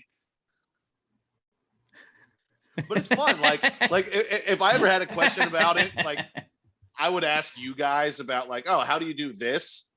But like I get those questions from my family on just like the most basic shit. Like I'm fully expecting in the next week I'll get a call of like, why is my phone screen dim? Well, because you fucking accidentally dimmed it, you dummy. Did you hit the dim button? I actually sent my dad a screen recording because when he first said it, he was like, how do I turn a picture or a video? So I sent him a screen recording of me like, you know how you can edit a picture or video and like rotate it? I sent him doing that. And he called me back and he was like, no, but like when I turn it to take it, well, I don't know why I'm giving my dad a Southern accent. It's from fucking Rhode Island. He was like, no, but like when I turn my phone. No, go back with that though. That was good. When I turn my phone, it doesn't turn. And that's when I was like, oh, you hit the fucking lock button. I didn't even realize I was doing that for so long. My dad is literally from fucking New England. My whole life, people have been like, he's got such an accent. And I'm like, I don't even fucking hear it. It's my dad. But you've met him. You know he's got a fucking accent. Yes, I have. Everybody knows the first time I met him, what he did. It ain't this one. This ain't the accent he's got. Oh, fuck me. Your brother's friend had to fucking get on your roof. Well, I mean, don't wear Yankees hats around. I didn't fucking think about it. I just was like, I am going to Pat's house. I have a hat on. Luckily, it was a one story, so it wasn't that bad. Yeah. He did it to our other friend when we still lived in the 2-story. All right. That was talking football. Talking football was our comeback kid. That's it. Woo. Okay, I was just making sure. But yeah, it's good to talk football again. Your thoughts on the Green Bay Packers right now, Pat? It was an outlier. Thoughts. I was sending thoughts and prayers your way. I was sympathizing with you. We prepared to play in a controlled climate. We were preparing to play in the dome. We spent all offseason getting ready for a dome. We didn't think about global warming. Global warming wasn't going to come into play in this situation. Honestly, they should have canceled the game. I think because you're going to send us to Florida. They should have installed a roof. They should have forced them to put a roof in. It's not fair. It was just an outlier. It was an outlier. It's just, hey, games like that happen. And honestly, rather it happen week 1. Because now we get Detroit next week. Talk about a get-right situation. Bet the fucking house. That's a lot of points they're given. I'm not saying necessarily on that. Find ways. We're gonna the parlay that I always do. The spread and the over tees together. It's gonna work this week. You need to start tagging Gravy Gambles in it, and then I'll start reposting that because it's like my normal. I did post it this week, but we gotta get more in sync with that. Yeah, I don't know if you have a system on Sunday. I have a system. I get up bright and early. I was working. You do the breakfast, coffee. You look at the lines. You set the lineups. You print all this stuff out. You go through it. You look at the lines you thought you liked. You cross out some of the ones you didn't. Maybe you add a couple more. Then you make your bets. Then you post it to everybody. And then there you go. Last year I was working on Sundays. This year I'm not. So we're gonna get in sync on it. We're gonna get in sync. And you know what? Before we actually fully go in, before we fully go into our betting, which we're about to go over, we should probably talk about our newest friends. Or I guess our good friends. Co-newest friends? Co-newest. We have the Y Factor, and we also have F Your Liver. Your fucking liver, the official sponsor of this week's PTG Picks segment. F Your Liver, a new Houston-made drinking game where you might have to quick draw your finger gun, salute the general, recite the alphabet backwards, and pull your arms back and roar like a T-Rex. What are we talking about? Yeah, F Your Liver. It's the awesome fucking card game right here, guys. Right here, if you're watching the video version. If not, fyourliver.com. Grab some friends, drinks, shuffle the cards, place the deck down, and take turns flipping over the top card to do what it says. You know, it's not a, hey, what does kings mean? Do kings mean we gotta do this? No, the card tells you what the fuck to do. That's stupid. Just read it. When like people forget, drinking games that are complicated become harder as you're drinking more. You're like you and the boys, you and the squad just hanging out at the house. You're drinking. You're not going anywhere because we're responsible here, or we're Ubering, right? You drink and you slip up if you got King's Cup or whatever that fucking bullshit card game is. Well, great, poor Pat. If you're watching the video version, Pat's Degree Pod on YouTube, you would have just seen the perfect pour from Pat Dion right there. But fyourliver.com, where you can go get it right now. Use code LIVY21, LIVY21 at checkout at fyourliver.com. That's the letter F, YOUR, liver.com. You get 10% off of your order when you use code LIVY21, LIVY21. But yeah, King's Cup. When you play that, you got a whole deck of cards. You got to remember what it stands for. Sometimes you go to Pat's house and Pat plays by different rules than Robert plays by, who plays by different rules than your friend Chuck plays by. And then, by the end of the day, you don't know what is. But F Your Liver, consistent rules. It tells you what you do. All you got to do is go to fyourliver.com, search for F Your Liver, the card game, on Amazon. But if you go to fyourliver.com, you're going to get 10% off of your order. And go and I think they have Instagram. They do have Instagram. They don't have Twitter. They have Instagram at fyourliver, the letter F, YOUR, liver. Go and subscribe to them on Instagram and just hashtag Gravy Gang. Let them know you're supporting the people supporting them. And then don't forget to go to fyourliver.com. Get 10% off your order when you use promo code LIVY21. LIVY21 at fyourliver.com. F Your Liver, the best card game for drinking in the whole wide world.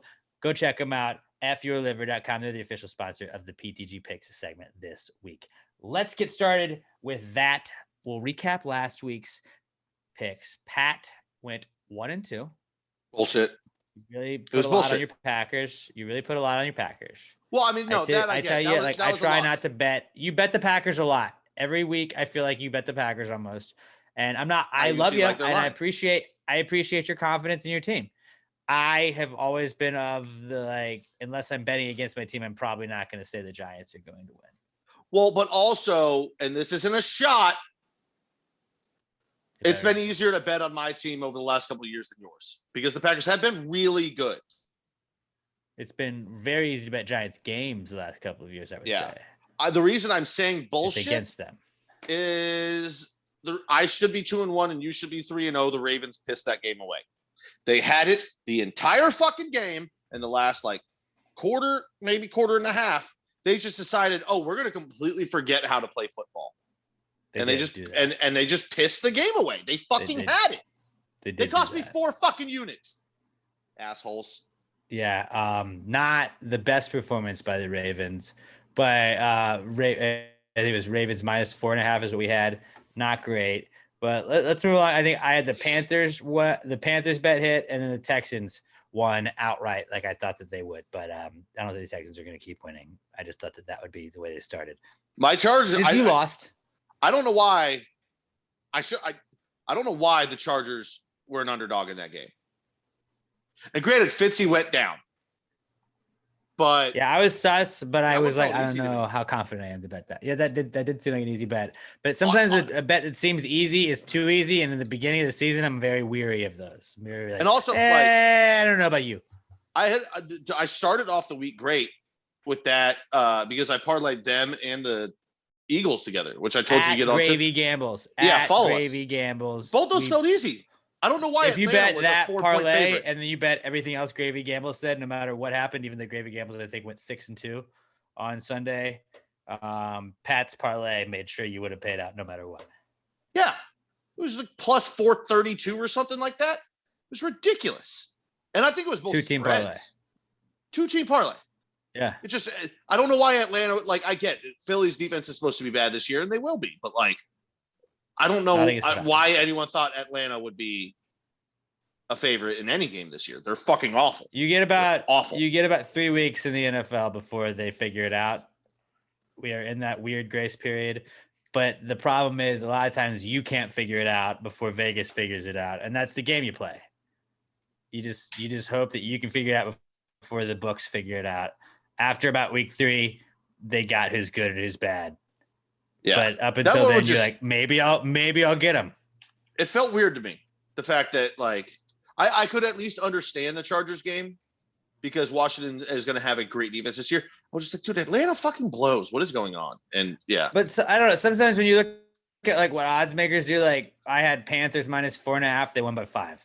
Like there's games where you're like, whoever fucking put this line down knew this game was going to play out this way. Yeah, they're smarter than us. Like, I think there were 3 or 4 of them that I counted this week that were like, it was whatever the line was and a half, and it was the half a point difference more than whatever the line was. So it just burned somebody barely or fucked them or like won it for them barely. And like, I don't know. It makes you wonder sometimes, you're like, is everything all fixed? Which it can't be. But like, how do you know? My question is, right? What do the books pay these guys to set lines that is enough to make them be like, yeah, I'd rather do this than actually just bet it when I know the game better than anyone else and I'll make a fuck ton of money? Well, lines all start off, like they start off with what you think it'll be, but then sometimes it inflates to just what the money's coming in on. Of course. You want even money on either side. So but it's like, it's crazy how good they are on the lines, but yeah. All right. Well, we kind of let's get to this week's picks. Yeah, let's get to the picks. You're 1-2 to start. I'm 2-1. Since you are behind, you go first this week.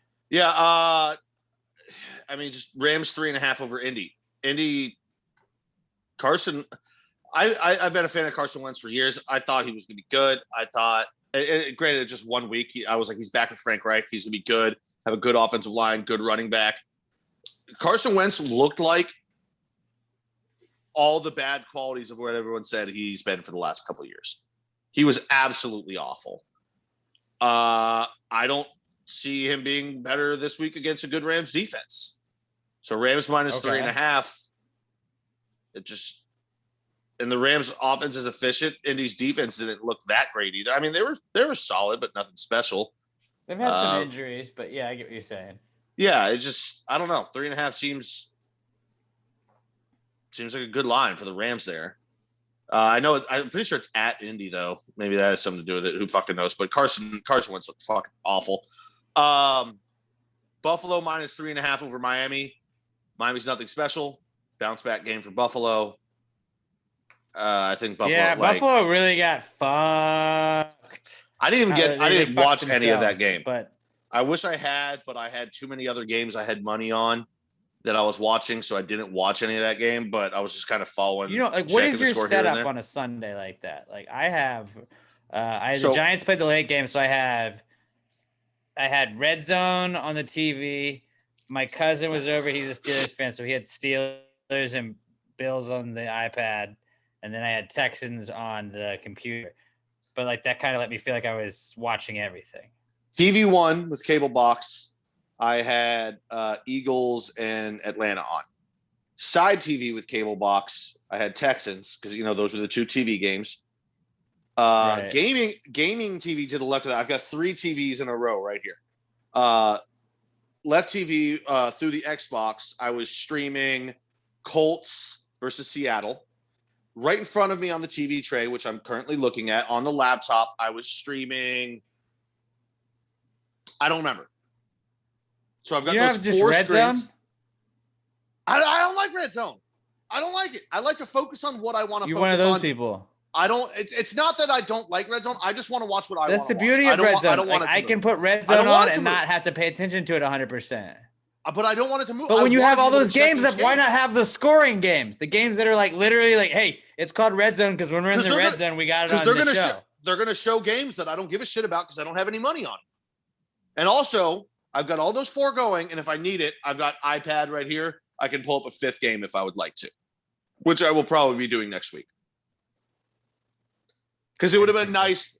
It would have been nice to have. I understand not wanting only red zone because like, I would be happy. I would be happy if like this Thursday the Giants play tomorrow, so like Thursday or Sunday I will be cool having like the Texans on an iPad and just throwing red zone on all day. Where you see all the cool shit that happens. Like I like that. I like watching like because you're gonna see all the scores. Like you don't miss anything. It's not like oh no I didn't miss his third down run for 2 yards that got a first. Like I don't give a shit. I don't want to see just the scores. I want to see how the team is playing.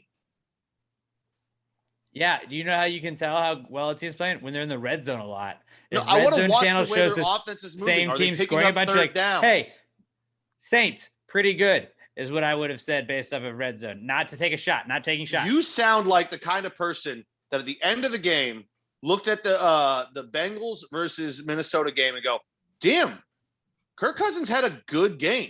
He had 370 yards passing. No, because I watched red zone and red zone showed that he did not. That's what I'm saying. Like, I get why you watch red zone. I get the appeal of red zone to everybody. Not for me. I like to actually watch what I want to watch. So this week I will probably also have the 5th screen up on the iPad. The only problem with red zone for me is like if you have Sunday Ticket and you stream it, it's a little bit behind everything. And if you have the red zone channel on my like cable, like if I have to watch the Giants on my Apple TV, I'll watch Sunday Ticket. And then if I have red zone on like my Comcast login on my iPad, a lot of times you'll see like what's happening in the Giants game. If there's a score or anything bad happens, like I'll see it pop up. I'm like, okay, well, I'm going to watch this now. And it's like a play or two ahead.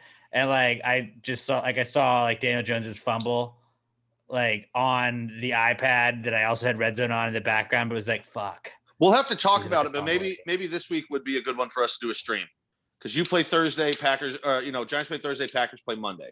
So we'll kick that idea out there. Maybe we will, maybe we won't, but it would probably be a good week for it. Okay, so let's get back to the picks. Buffalo -3.5 over Miami, bounce back game. Not impressed by Miami at all. Tua, I guess he's just not the guy. He just still doesn't look like it.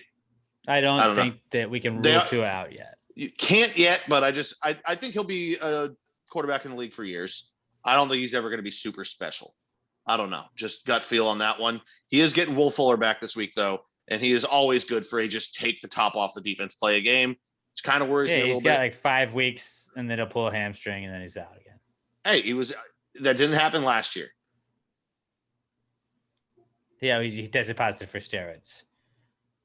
That his season. But he finally didn't get injured last year. So there's that. But he's already not played the full season, so he's got that going for him. Yeah. But fuck, I miss having Will Fuller. I love him. Final game. This is one we both share. New Orleans -3 over Carolina. That's the other thing about the Packers game. I think New Orleans will be really fucking good this year. It was a fluke, like five touchdowns on 150 yards. It was a quicksand game. Like if you ever saw the replacements, the way Footsteps Falco describes it, everything goes wrong. Everything. Packers get a pick in the end zone.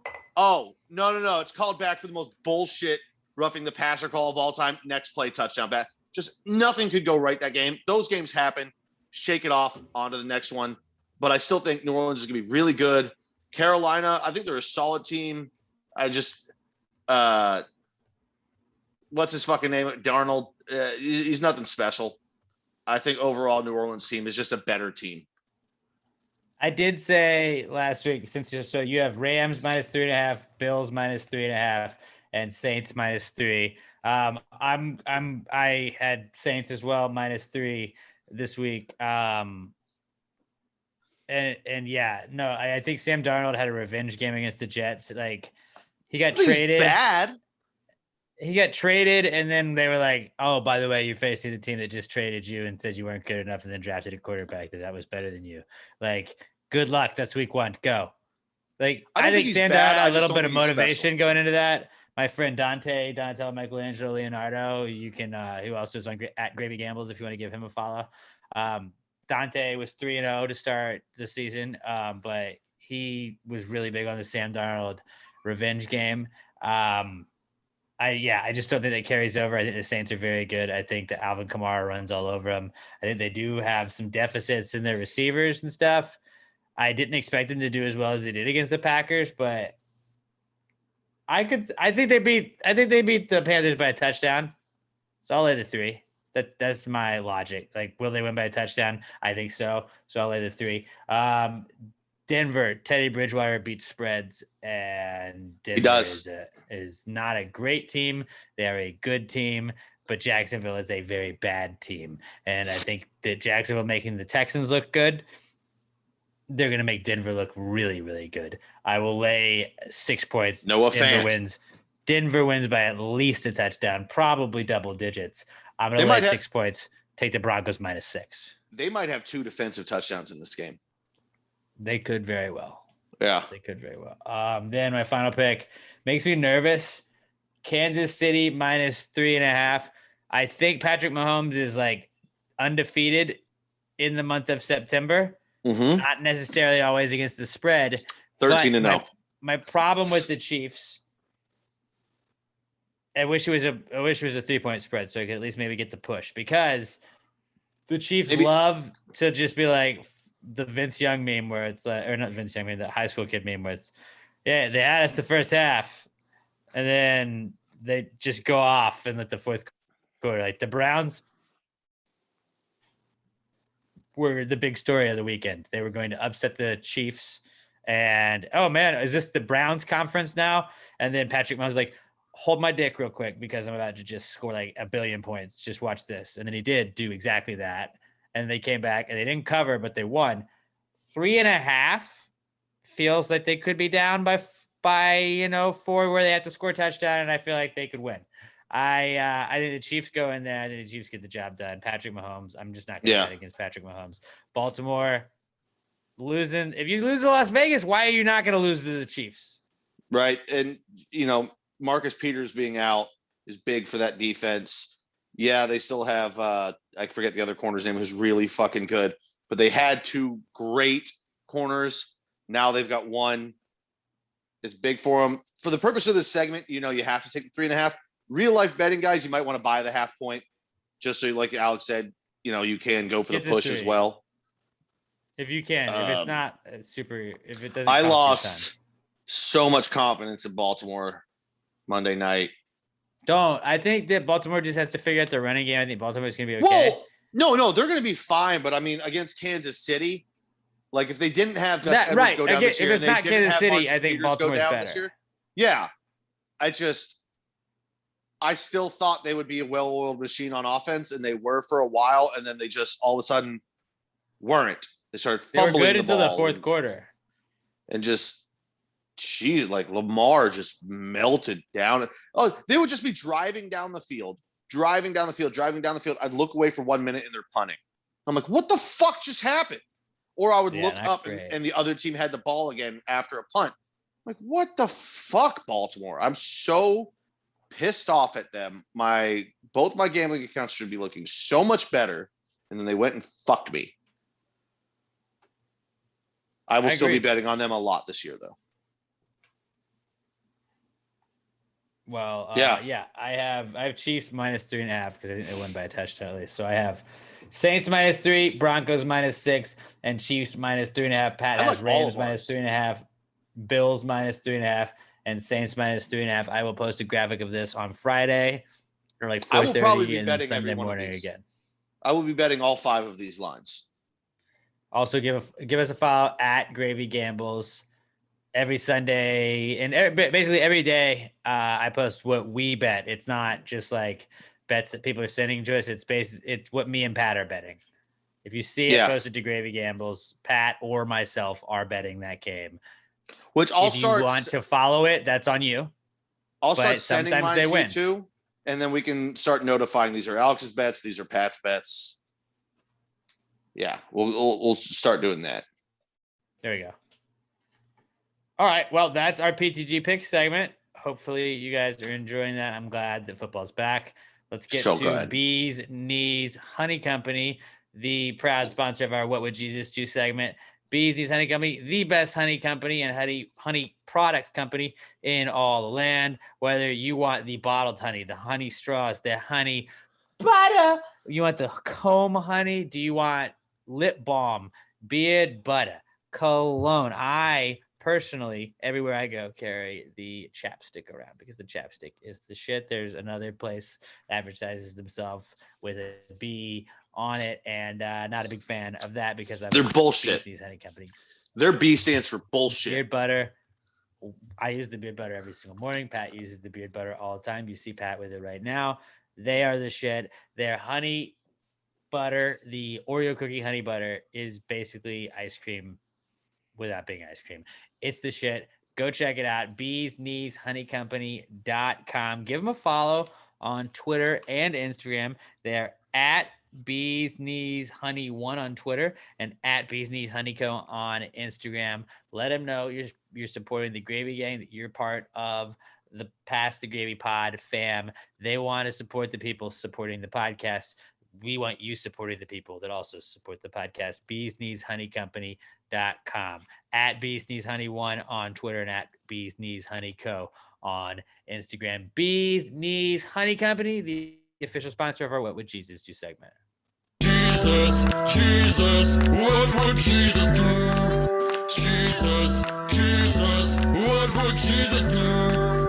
Put him in a situation in a modern time. If you wrote this jingle, do you think he'd make it rhyme? So think about this crazy world in which we live today, and how would Jesus handle it in any given way? God, I love that song. This week's What Would Jesus... Yeah, that's a great one. This week's What Would Jesus Do comes to us from our buddy Javier Perez at Silkies_man. He says, what would teenage Jesus do if he had a YouTube prank channel? Would he turn people's water into wine?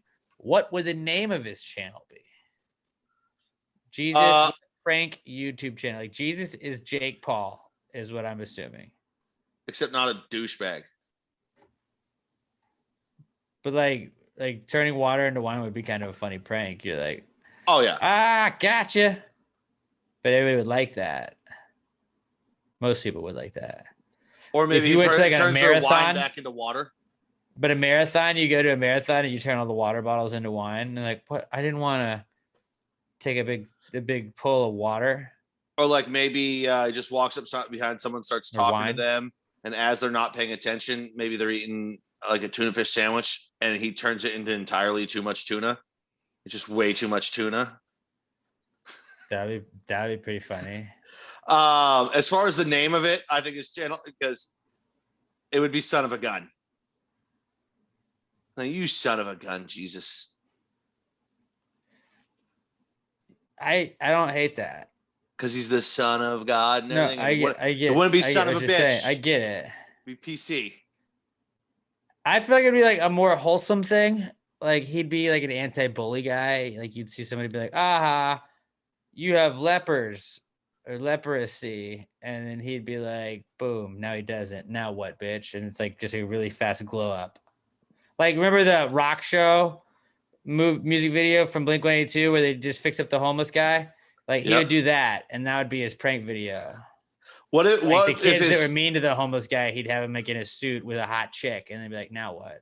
What if his prank video was that, like, he took a blind person and, like, let him see for, like, 30 seconds and then took it back away from him? Like, you got pranked. But but then at the end, he would give him sight back again. But, like, the prank was that you thought you were only going to get 30 seconds. As long as it ends with the positive thing. Yeah, yes. I think he would definitely turn people's wine into water. Like, somebody shows up with their glass of... Can he go back? Yeah. Why do you keep doubting Jesus' powers every week, man? I'd like to think every week we have I don't problem. know, dude. That's what this discussion subject is all about. Just us figuring out JC, you know? Yeah, I think dude. It's more of a prank to turn wine into water. Like if you have water and then you've got wine, you're like, oh, I got some fucking wine. If you're like at the Olympic marathon and where they have those water bottle tables and you just turn it into wine, like that's gonna be hilarious to watch everybody thinking they're taking a big swig of water. Just gross. That was wine. Oh, that was Cabernet. I only drank Merlots. But like, no, but no matter what, if you think you're taking a big sip of water and it's wine, you're going to spit it out and it's going to be hilarious. I think that would be the prank. Jesus would go to like really pretentious restaurants and change people's wine. They'd be like, "Oh, this is a 2006 Merlot. I ordered a 1994 Cabernet." Shut up.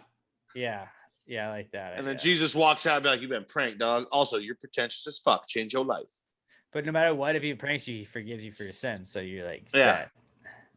Yeah. Jesus, Ashton Kutcher couldn't do that. Are you sure it was? Take another sip, and like then the next sip, it's back to what they wanted. He just keeps fucking up every sip of theirs. Every other sip, that would be good. Now this tastes like a rosé. What is going on here? It's a mood ring of wine. Is really what it is. I definitely think most of the pranks would be wine centered. But what did you say his channel name would be? Son of a gun. I like that. Like at the end of the prank, he always makes them look in the camera and go, "Jesus, you're one son of a gun." That's a good one. Yeah. Robert, what do you think? I think you guys nailed it. I think I agree that it has to end wholesome. Like it could. It's got to come back. Like he jokes about, now you can't see again. But then it's like, really, actually, your leprosy is also cured and you can see. Here's a bunch of fish. Like, this guy, what a great guy. But like, you got me so good, Jesus. I said JC. I was going to say JC and I said Jesus. So I said Jesus. That's why it sounded like I said that. Come on, Jesus. Jesus. I wasn't trying to say it like Nancy Grace. I promise. You don't have Jesus in your life. That's the problem. Or he pranks Nancy Grace into thinking she's getting another television show, but she just doesn't get one. That'd be a good prank. That would be a really good prank. He doesn't have to be wholesome with her at all. That's true. Remember when you accused the Duke lacrosse team of rape and turned out none of that was true?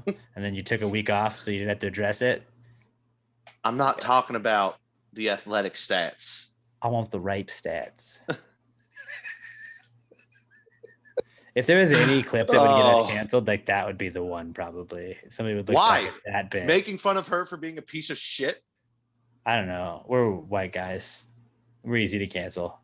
I'm sure there's much worse things we've said on here than that. True, but that would be an easy one to grab. So that was our What Would Jesus Do segment. If you have a situation you want to throw Jesus into in modern day times, hashtag PTG WWJD to @PassingGradePod. I'm at Alex J. Middleton. Pat is at not Pat Dion, and Robert is at Robert Barbosa 03. Let's move along to the not cool segment. Now, one thing that's really not cool is if you run out of beers, maybe you don't have the right beer for you. Could it be me? Boys.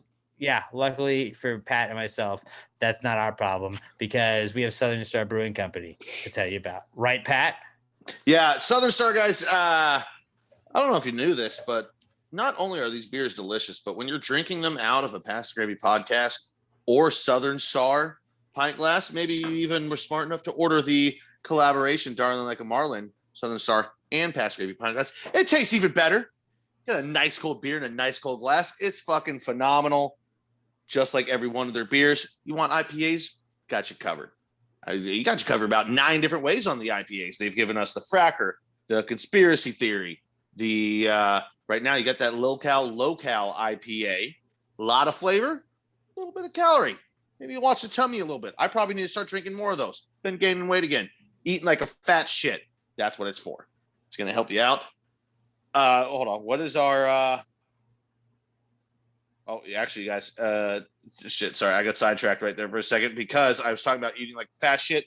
Coming up this Saturday, you can as well drink some delicious beer. They got the chili cook-off and car show. It's perfect. Hey guys, everyone needs a cheat day. Even if you're trying to eat healthy, drink healthy, got to give yourself a little bit of leeway from time to time. That's what Southern Star is going to do. Bring your friends up there. If your lady, she's like, I don't really drink beer. It's not for me. Guarantee we're going to find a beer that you like. Also, like I was talking about last week, we'll find combinations of beers you like. Play around with it. I told you guys I was drinking the October. That's it. That's the one that's out right now, Oktoberfest. Got there, Robert. This is a fucking powerful brain right here. I always find my way home. The Oktoberfest, 50% of the lemon pie. Actually, I think it's a lot of these combinations that I'm going to be coming up with soon are going to be variations of that lemon pie, because that beer is not only absolutely phenomenal, it is versatile. That thing, the flavor profile. Oh my God, Wheezy's on screen. The flavor profile on that lemon pie beer is utterly ridiculous. Mix it with other shit. Mix all of them with other shit. Right now, I got myself a 12-pack of these strawberry blondes in this beautiful 12-pack case. Gonna turn this into a beer helmet later. Alex, remind me to tweet that out, because who doesn't love a good beer helmet?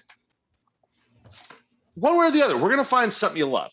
And even people, sours tend to be a less popular beer among most people. I don't know what they did with this lemon pie. I mean, we all know.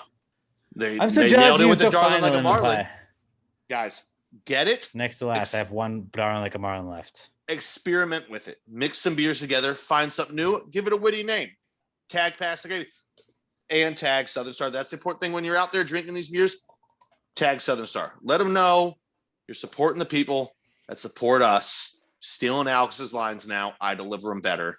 It is what it is. If you go up there, 3525 North Fraser Street in Conroe, let them know you're part of the Gravy Gang. They have a Pass the Gravy flag. They love right us. by where you got to go buy the tokens to get the beers. Let them know you're part of the Gravy Gang, and they'll be like, "Come here, have a sample of this. Try this out." Like I like a lot of beer places you go to, a lot of breweries. You got to commit. Like they have all the names, and you're like, I don't know what this is. Can I get a Rooty Tooty Fresh and Fruity IPA? And you like try it, and if it sucks, like you're stuck with that as one of the beers. Like Southern Star will have little ketchup, like little ketchup, like little plastic. What are those called, Robert? I don't know. The little ketchup to go cups. ketchup thing. Yeah, and they'll give you a little. It's like a shot. It's like a little mini shot, and they'll just be like, "Here, have a taste of this. See if you like it. And if you like it, hey, let's load me up on one of these. If you don't, then hey, let's try the next one. They'll let you try all the ones they have on tap. They'll let you get a little sip of each, and then you pick the one you want, so you don't waste a beer. I mean, I don't want to name names, but I've gone to a couple breweries where like they don't like, and they don't want you to really like try it out before you get it. And you get it, and yeah, I'm gonna drink whatever beer I get, but like Southern Star lets you be like, okay, I have three tokens I just paid for. I'm gonna get the 3 beers that I want, and not, oh, this one's a dud. If you in there, I mean, believe me, there's not a bad one in the bunch. But if you know you're not an IPA guy and you don't really love the IPA that maybe you want, like there's something for everybody at Southern Star Brewing Company. Let them know you're part of the Gravy Gang at 3525 North Fraser Street in Conroe. Pat, we got to figure out a date to go back up there. Your Mike's on. Damn it, forgot that. Not cool. I got you. Now that I'm off Sundays again, which is, it's football day, but also we can watch football up there. They're great guys. What week do the Packers have a bye? Maybe they have the same bye as the Giants. 10? Week 10? Oh, let's find out right now. I mean, it doesn't even necessarily have to be. Maybe we can go up there when it's a why am I Googling? Fucking powerful. What is wrong with my brain? Don't worry about it. We'll figure this out after the podcast. We don't need to figure it out now. Let's move to the not week cool 13. segment.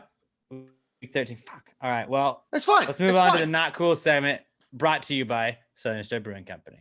Not cool, man. Dude, that's not cool. Not cool. Not cool. Dude, that's not cool. Not cool, man. Dude, that's not cool. Not cool. Not cool. Dude, that's not cool. That's not cool. I have a couple. If you guys don't mind, I will start first. Please do. The show American Crime Story Impeachment, the story of the Bill Clinton, Monica Lewinsky thing. I watched the first episode. I'm not really giving away a spoiler, but Carmela Soprano plays Hillary Clinton, and I was really. Is it good though? At least it looks very good. Very okay, good. I'm definitely through one episode. It. Very good. I feel like I relate to this a lot. Like I didn't know the Versace murders. I watched that. I thought that was probably a better storyline than the OJ one, even though I love the OJ story more. But like you and I were around the same age. We were very young, and it's interesting to see all the gaps filled in that I didn't know about the whole thing. Jonah Hill's sister is also Monica Lewinsky, by the way. I didn't know Jonah Hill had a sister, but yeah, we were around. We knew what was going on, but we were too young to like fully grasp. I did not have sex with that woman. We knew the jokes about it, but like I'm learning like all the other shit. And then, but like Carmela Soprano is talking to this woman in the restroom at one point, and I was like, "Carm," and it was like, "You know who that is, right?" I was like, "I know Carmela Soprano. That's who it is." And she's like, "No, it's Hillary Clinton." I was like, "No." No, I'm not being political at all. But Carmela Soprano as Hillary, like Carmela Soprano should be Nurse Jackie or Carmela Soprano. And who's Edie the actor? Falco is a goddess. She should be able to do whatever she wants. But like Hillary Clinton, like that's not my Carmela Soprano. I love Carmela Soprano. Don't politicize Carm. And who's the actor that's playing Bill? I don't forget know. who. It's a Taryn well-known Killian guy. from SNL is on there. It's a But well-known yeah, guy. you only saw It's Bill so for a funny very 'cause, little like, bit at the end of the first episode. But it's called. It's funny 'cause he, Impeachment, like, American doesn't- Crime Story. Definitely recommend it. with like all of the money they have in the makeup and everything, doesn't really look like Bill at all. He Like, looks I at mean- least like his real character than everybody else does. You could say kinda a little bit looks like him, but like But I mean, Holy Edie fuck, Falco make does it not look look like him. anything like Hillary Clinton. that's true as well. Edie Falco is an absolute smoke show. Not saying Hillary is not beautiful in her own right, but Edie Falco is a goddamn smoke show. You just can't, like, Carmela Soprano is like untouchable, you know? Yeah. I fucking love Carmela. But, so that was one not cool. My other not cool, and this isn't really like, this is just, it's a hassle, but like for the hurricane, when that was coming in, my apartment's like, hey, we have these floodgates. We're gonna close these floodgates. You have to park at the business Parking park garage. building next to us. And you have to park on the 5th floor. So then I did that. I had to walk down 5 flights of stairs. I was cool going and parking there. It was just the next morning, like when I had to like walk in the rain and it was windy as shit. And I'm holding like coffee and an umbrella trying to like just navigate through wind. And it was like drizzling rain, but it was just mostly wind. And it was just like, God damn it. Like umbrella, like where I didn't want to just get soaked and then go to work in clothes that were soaking wet. It was just like, it was a fucking hassle having to like walk out to the fucking parking garage. Like it was like a 5-minute extra walk and then I had to go upstairs and shit like that. And it was not a super inconvenient thing. And I get why they did it. Like we didn't want our cars to flood, but it's like, fuck, that sucked. Day after the hurricane. Yeah. That was Sorry. really not cool. And then my real not cool is me again. I am my not cool because we talked about football earlier. I don't know. I think my brain is broken. My brain is just, it's broken. And I feel like I've known that. I'm just, again, acknowledging this where I have this bad habit of, Alex, it's going to be okay. You know, the season has started. I'm going to die on the Daniel Jones hill, all right? Fuck you if you want to hate on my king, all right? Daniel Jones is my guy.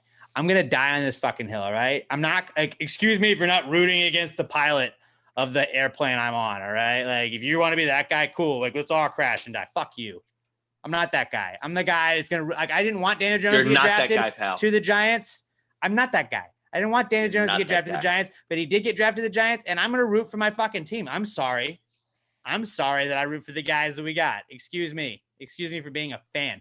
Fuck you for just being like, we have to go into this season hating it. Like, this is the worst. Like, okay, I'll put on that blame on Jason Garrett. But fuck me is for, like, I constantly have this where I'm like, I sell myself on, okay, dude, you got the offensive line, which didn't look that bad, by the way. One of the highest graded offensive lines in the first week. Daniel Jones fumbled it at an inopportune time. Yes. Okay. Whatever. Does he have problems fumbling? Yes, he does. Fuck off. Get off my ass about it. But like the problem I have is that I watch the Giants and I yell at, I go through, like, I'm yelling at the TV. I'm really upset. I'm like, come on, what are we doing? Come on, guys. And then I just get quiet. And I got like quiet where I'm your dad.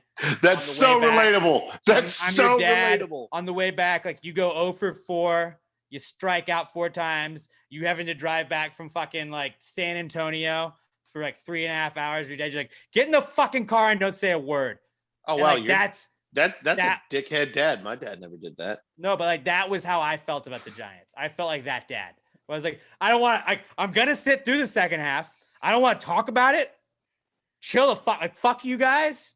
But then I'm Larry David at the end. We're like, fuck you. I'll see you next week. I do that every single fucking time. Every single fucking time. That is me. I am Larry David. And then I was so mad. I was not mad. I was disappointed. And I was just fuming, shaking my head, watching just my team suck. and not be able to tackle and not do things. And then that went, and I was in pain. It hurt. I was in a depressed state for almost all of Sunday after the Giants lost. Into Monday, and then I started watching some replays and stuff of the game, and somehow my stupid fucking dumb brain is like, well, it was week one. It was week one. We can figure it out.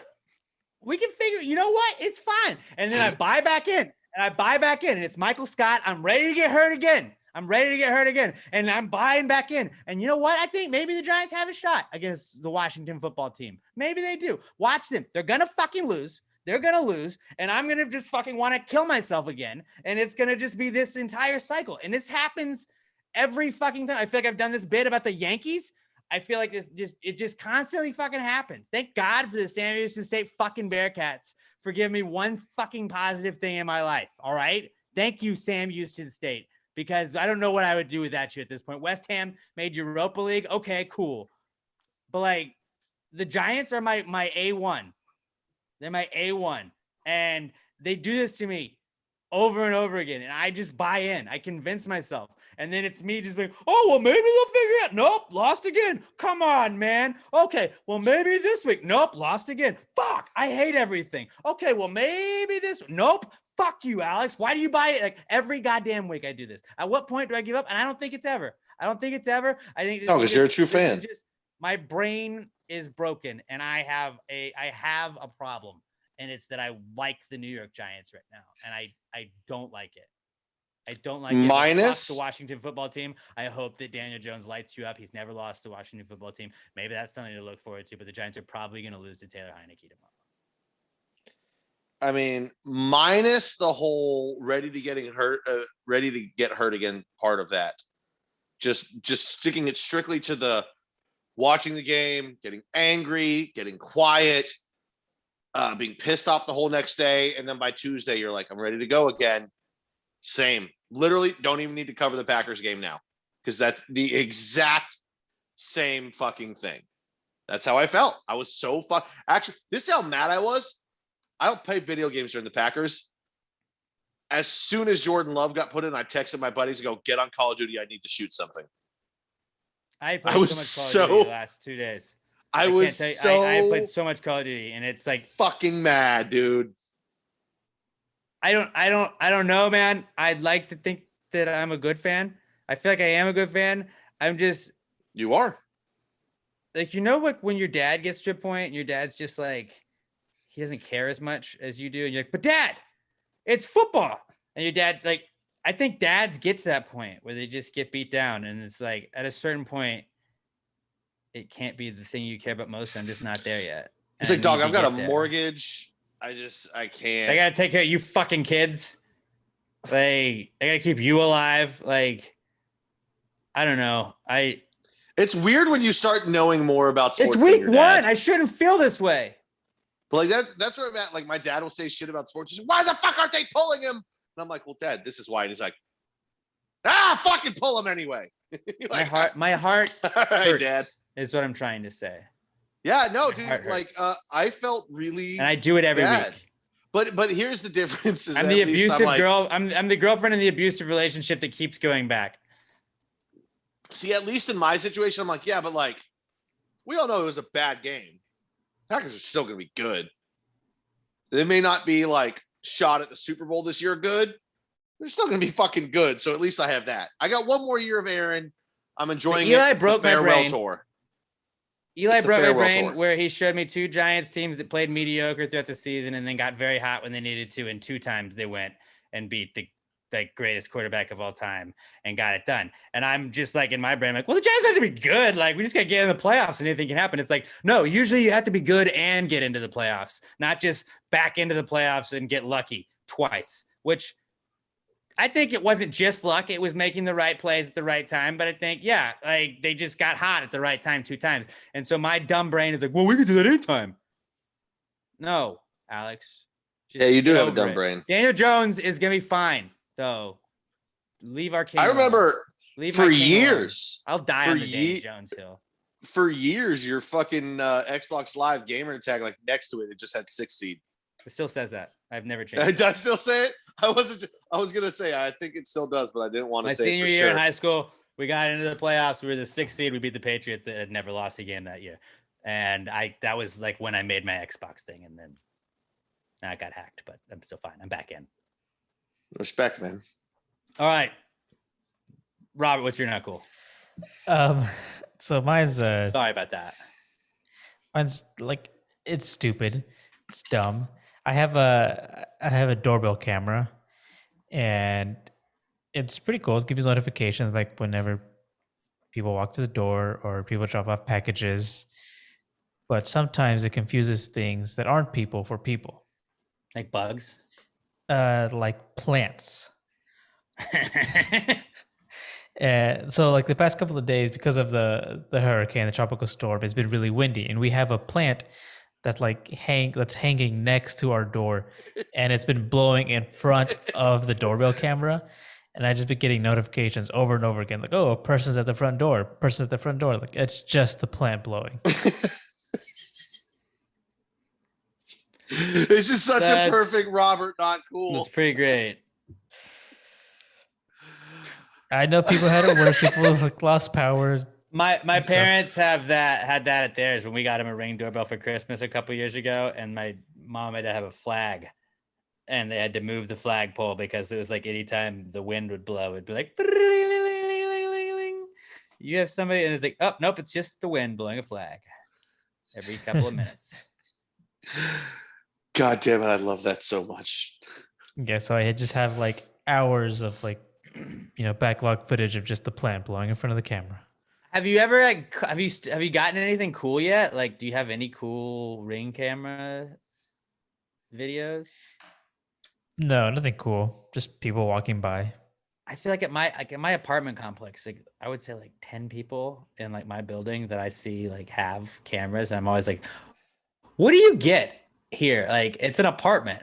And I get like you don't want people stealing your package. Mhm. Like I get that's probably what it's for. But like I always wonder like what is the most like, because there's a lot more people than just like in a neighborhood where you're just looking at like your own house mostly. But it's like, have you seen some scandalous shit? Like you can see if the guy across the way is bringing his chick home, bringing his chick or a new chick home. Like you can see all that.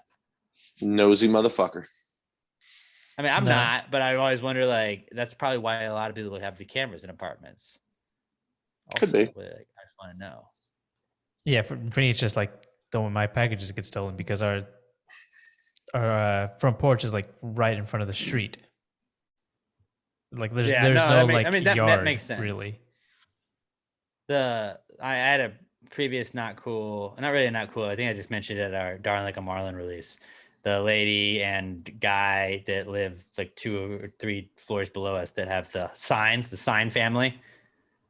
They just have like every single sign they could buy at Walmart and Target, and like they have a Ring camera. And I was like, probably because you thought people were gonna fuck with your signs because they're weird.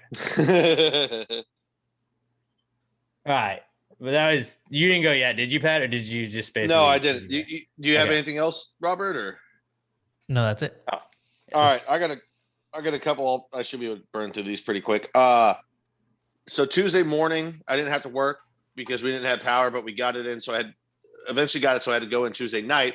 As I'm driving in, I was like, hey guys, I'll stop at Walgreens. Does anybody want like a Red Bull or a Bang or anything? Because I had to get some stuff too.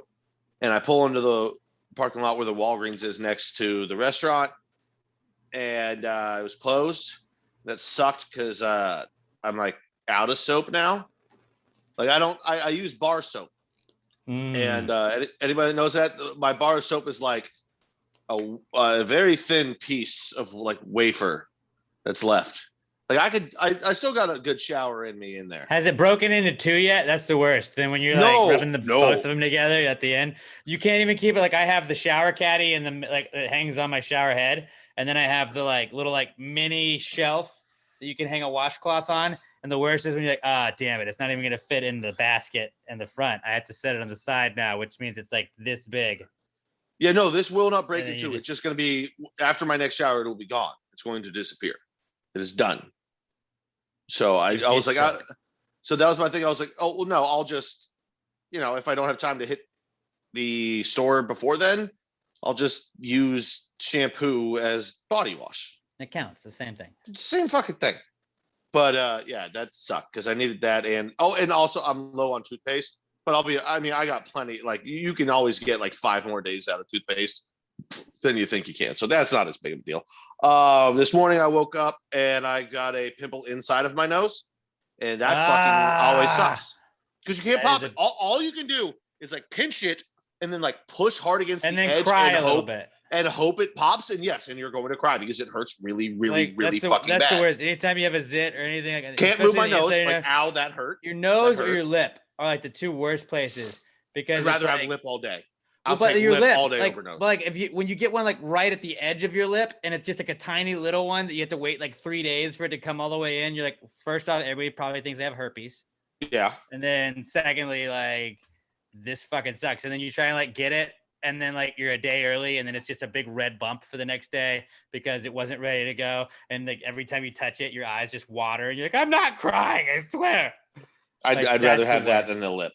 Or than the nose. The nose sucks. The nose does suck, but like nobody can see it at least. So Yeah. like you just suffer in silence. I don't give a shit. See, that's what it is for me. Is I don't care what I look like. I only care about things that affect me. True. I'm a very Good selfish point. person. My other one, a whole section of my back fence and part of my side fence got knocked down in the storm. It sucks. Not really even a not cool for me. It's for my sister because she can't just like let her dogs in the backyard now because the neighbor has a big dog too and a puppy. So she's got to walk them out front now. So that's it's kind of shitty. And like, I heard some guys out there this morning. I was like, cool, they're already coming to fix at least the side fence. And I get back today. No, there's like this little shitty tree that doesn't really do anything. It just gets in the fucking way and has roots that are annoying when I'm fucking mowing. It's literally in the corner, like as corner of the corner of the corner of the fucking yard that you can be, Robert. It's there. It doesn't look good. It's just a piece of shit. And all they were doing was they came in and cut that down. Like, really? That's like, which I'm happy about because that'll make mowing the corner of the yard easier. But like, Jesus, come on, like fix the fucking fence, guys. You came out and that's all you could do. My last one, and I did these in descending order of what I think were the most not cool about them. I had what was probably supposed to be a sex dream the other night that wasn't. I tweeted about this too. I was having a dream. I don't know. I'm at a party or something, talking to this chick. She's hot. We're hitting off. We're vibing. And all of a sudden she hits me with the, hey, meet me in the backyard. And I was like, fucking bet. Okay. Dwight. And dude, it was dope. I was like, holy shit, I'm actually spitting game that's working. I get to the backyard and then she goes, never mind. I don't want to do it. It was like a prank. I got rejected. No, it wasn't even a prank. She was just like, it's like in my own brain was like, no, this girl just had 30 seconds to think about it. She's not going to fuck you. And I saw, I woke I can't tell you up. how hard I laughed when I saw that other morning. And it was I like, can't- Pat's not cool. He tweeted the podcast, hashtag PTG not cool. Like, I got rejected for sex in my own dream. And I was just like, wait, what? I can't tell you how hard I laughed. Like, this is what I'm talking about. Like, I've got a healthy level of It's self-loathing. my fantasy. Like, even my brain is like, nah, dude, you don't get that. I woke up and I started like, You think there's people that do like laughing. watch porn like that? Like they just hate themselves like we hate ourselves. And they're just like, you probably wouldn't score with her. Fuck you. no, but there's people that'll probably like that would happen to them. And they'd be, I need to tell my therapist about this. I need to go to therapy. Like, I hate myself so much I can't even have a sex dream. I'm just like, that's fucking funny. Pat drank whiskey right after. I didn't because I had to go to work, but I woke up and I just started laughing. Like, holy fuck. Because like all these thoughts flooded through my brain. Like, God damn it. One, that's just funny. Two, there's people that would be like, oh, do I actually hate myself? Do I have low self-esteem? And I'm just like, dude, that's fucking funny. I got rejected in my own dream. Because let me tell you, the deal if you really put your mind to it, buddy. but also, no, but here, it spin zone. I'm just that respectful of women. I didn't push it There you after go. that. There you I go. didn't push it. I didn't push Hey. it. She said that, and I was like, hey, You don't want to force her. probably a good call. Good call. Look at us. We care. But I laughed. I didn't tweet it right away. I just thought about it like all morning. And I was like, wait, why haven't I tweeted this yet? And I sent it out. I was fucking dying laughing. I was like, that's fucking hilarious. It's a pretty solid way to end the Not Cool segment this Yeah. week. I would say you probably win it based on that. Well, I mean, as good as that one was,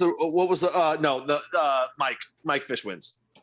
Having to do with flights and But maybe you get cancellations. scammed because we don't know if Finnair is really a thing. That could be. So it's either me or Mike. We don't know. And by the way, it's co-winners of Not Cool of the Week. By the way, don't forget, tell him to change his @ to Smells Mike Fish.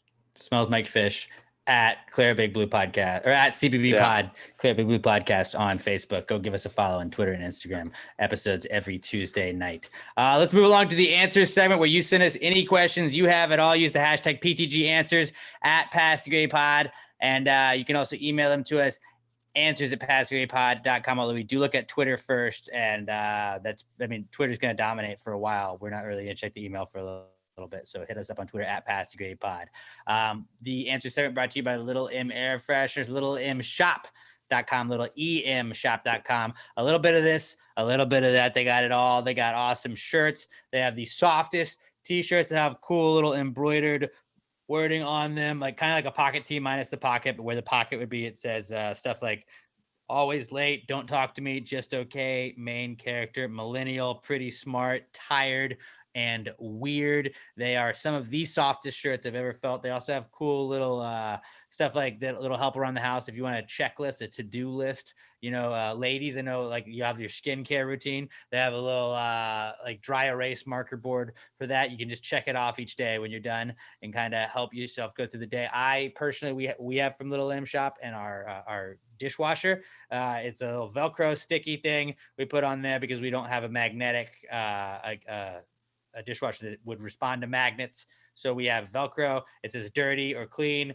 whichever is facing up. You know that your dishwasher has dirty or clean dishes in it. There's nothing worse than when you're like, cool, I made a PB&J sandwich and I just put this plate in the dishwasher. And then your girl's like, hey, I just downloaded the dishwasher. You're like, cool.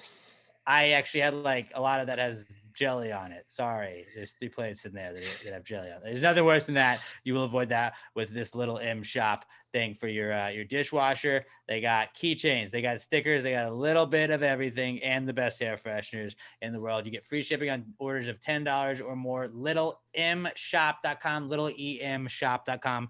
Give them a follow on Instagram, Little EM Shop, and on Twitter at Little M Tweets. Little M Shop, the best air fresheners, air freshener accessories, stickers, keychains, everything on the planet, and the official sponsor of the Answers segment. Well, if you just answered the question, why don't you just answer the question? Be honest, no big deal. Yeah, answer the question. Don't change the subject, just answer the fucking question.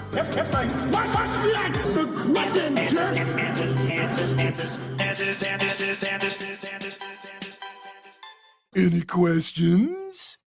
Our first question comes from our podcast son, Skylar Lester at OMG. It's Skylar on Twitter. And Skylar says, what did Ultron see on the internet in just 5 minutes that he decided the human race needed to evolve / die off for?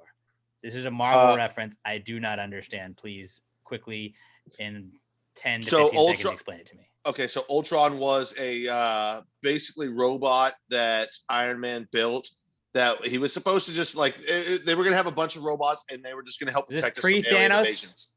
Pre-Thanos. So, well, kind of. Is he worse than Thanos? No. So basically what it was going to do, they were going to build a bunch of robots that just like when aliens attacked, they would attack back for us. What it was one of them became basically self-aware and linked to the robot. It was like, fuck humans.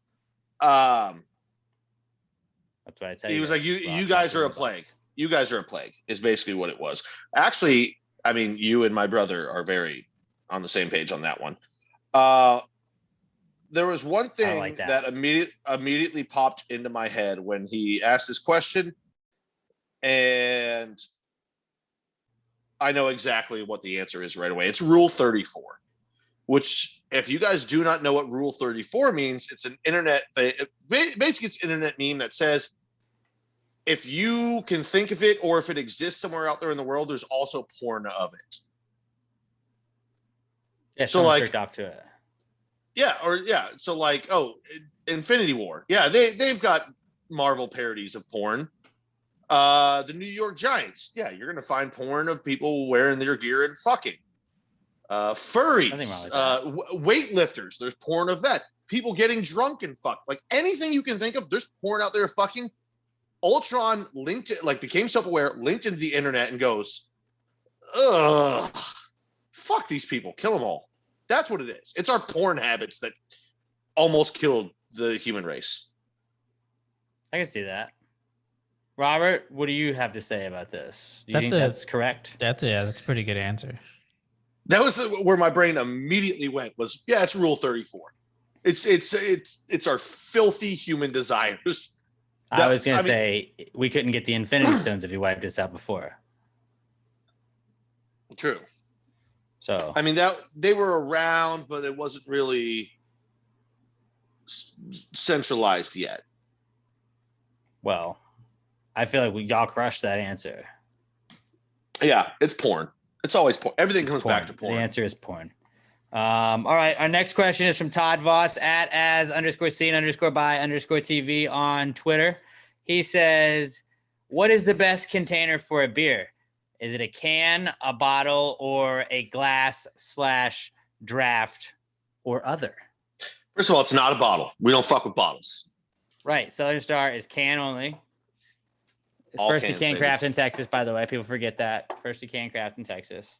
Southern Star goes can all the way. Bottles can stab people though if you want.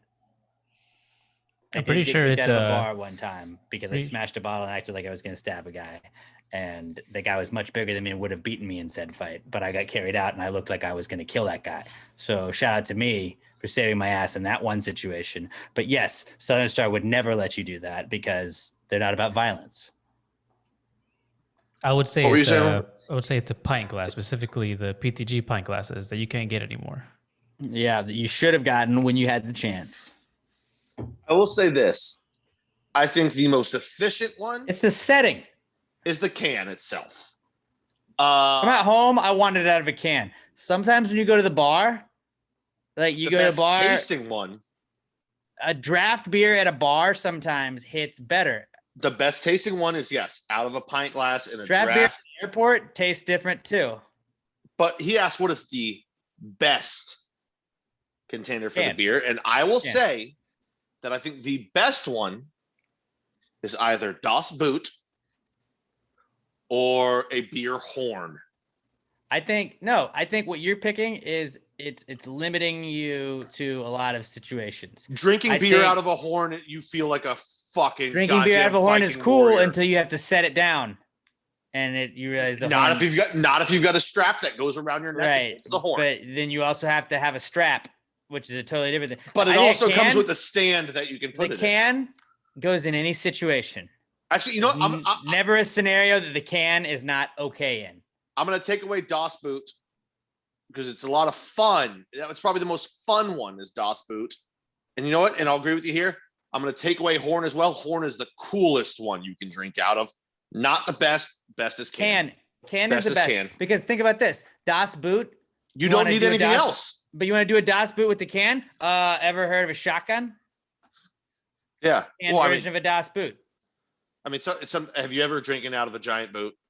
Yes, I have. And I'm not, Yeah, I'm they're- not a it's great just fun. chugger, so it doesn't No, no, translate to me. You don't have to chug. I've got glass boots that sometimes I'll just fill up with beer and drink. Sometimes you feel like just having a little fun. It makes me want to chug when I have those. Yeah, that was the most fun. I don't know. I think the a horn can is the coolest, but the shotgun a can is the can. best. You can chug a can. You can toss a can and not break it if you're at the pool. Southern Star comes in cans exclusively. Can is the best way for a beverage to be. Robert, Can is the as best. not beer, We circled back. what would you say? Would you say can? Uh, Beer doesn't have the bottles. Sometimes like Cokes come in bottles that you can reseal. I think beer, maybe if they had like plastic bottles that you could reseal, like you would lose the carbonation. I get that, but it's like that's something maybe to think about. That beer doesn't really ever do. Yeah, Robert, because what about you? because I don't drink beer, and so that like that combination wouldn't matter to me. I would say bottle. But you would be more of like a reusable bottle Yeah. as opposed to like a Or- plastic. Which and I like plastic bottles as well too, because I myself I am a recycler and I like to recycle plastic bottles as spitters for my dip. That being said, they then get thrown away and they only get recycled one time, so it's not that efficient. But they do are get recycled. They do. And I am an environmentalist, if nothing else. But yeah, for beer, it's 100% the can. Maybe for sodas, we can go plastic bottle, but we're talking beer here. It is the can. Cans go. Also, because people forget, like glass bottles, it like you let sunlight and everything get into the beer, it's going to change the flavor of that beer. Doesn't happen with can. Does not happen with the can. Forget that. What the Great flavor question. you get canned is the flavor you are going to get 100% of the time. They're good friends over at Southern Star Brewing Company. Great question, 3525 North Todd. Fraser Street. All right, our next question is from Alex O at Alex McThunder1 on Twitter. He says, if Alex, Pat, and Robert were casted for the Wizard of Oz, which character would they each be? You got the Lion, the Scarecrow, and the Tin Man. All right, I had to do some research on this because You had to do research. I couldn't figure it out. I didn't off the top of my head. I couldn't tell you who didn't have what. Scarecrow Wizard of Oz, had how no. have you not seen that movie 800 times? It's the fucking Wizard of Oz. I It's on just everything off the scale. top of my head. Excuse me for not memorizing it. The Scarecrow has no brain. The Tin Man has no heart, and the Lion has no courage. So out of those three, Robert, you go first because I feel like you're going to give us the most honest answer. Which one is the no brain? No brain is the Scarecrow. Scarecrow. I think I would give that to Pat. Wow. Okay. Okay. No courage. I guess that'd be me. That'd be the Lion, and that leaves Tin Man, Alex. I have no heart. Is And then Wheezy's is it- obviously Toto. Wheezy gets Toto. Of course. Alex, isn't that exactly how you had answered it online as well? Or did somebody else answer it I that way didn't online? answer it, but I would, if I had to answer it, I would say I have no brain because I still root for the Giants when they just continuously break my heart.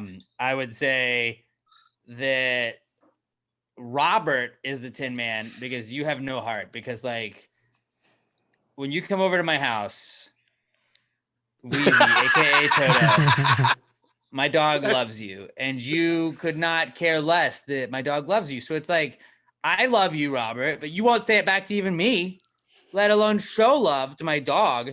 Like, I feel like you have no heart. She gets pets. It's pet. Like, it's more like it's an obligation pet. It's not like a pet. Like you get no joy in those pets. You I think you have no you heart in this acknowledge situation, her. Robert. You acknowledge the top of her head with your hand, going hi Weezers, hello, and then that's it. And Pat is on the ground just rolling around with her. He's like, oh, Papa Dog. Like, that's what Pat does. And then you're just like, hi, hey. Like, that's, you have no heart. And then I don't know why Pat has no courage, but Pat has no courage. So this is my reasoning, which is the elite reasoning and the correct reasoning. If there's any one of us that doesn't have a heart, it's obviously me. I don't care about But we other have three people. different answers from all three of us then. This is why, but That's why if it's you funny. listen to my reasoning, Okay. it'll make sense. If any of us doesn't have any empathy here, it's obviously me. I don't care about other people. I don't care about other people's kids. I don't give a shit. I have no fucking heart. That's pretty self-evident. Alex, I hate to say, yeah, no brain for you. It fits. We know. Yeah, you're looped cool with into that. loving your I'm cool teams with that hate. It's not even a mean thing about it. Just like, yeah, you're Alex. I think we all know what I'm talking about. And then, almost by default, Robert has no courage. But it also just goes into because his outward appearance is pretty timid. He's not. He puts up with us too much. Yeah, he doesn't have a real self-assertive outward appearance. Not saying he doesn't have it, but it kind of is that way. But I just, my biggest thing that it all came down to was, yeah, if any of us doesn't have a heart, it's definitely me. You guys are caring, nice people. I'm not. Except when it comes to dogs, which is for Robert. Yeah, which is why I'll accept your reasoning for that, but I think I've got less of a heart than he has in every other facet except for dogs. Actually, I mean, I've said it many times. I care about dogs way more than I care about people. I love dogs. Yeah.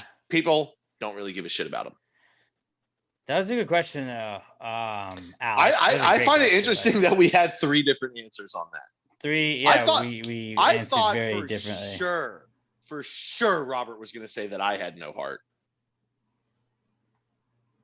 But wow, I don't know. I was kind of thinking of like passion. I think you have a lot of passion. Well, I've got passion. I think I have too much heart. That's why I buy into the Giants over and over again. But all right, our next question. Yeah, just keep. Next question from Gen Z, Zach Woodruff at Salsa6800 on Twitter, and he says knees, leg knuckles. Not only is that one of the most perfect explanations I've ever heard, I cannot wait to use it at work tomorrow because my coworker has been complaining about having a hurt knee for like a week. It's just been bothering him. I'm like, dude, you really got to get your leg knuckle checked out. And I'm just going to drop it in there just so he turns and goes, the fuck did you just say to me?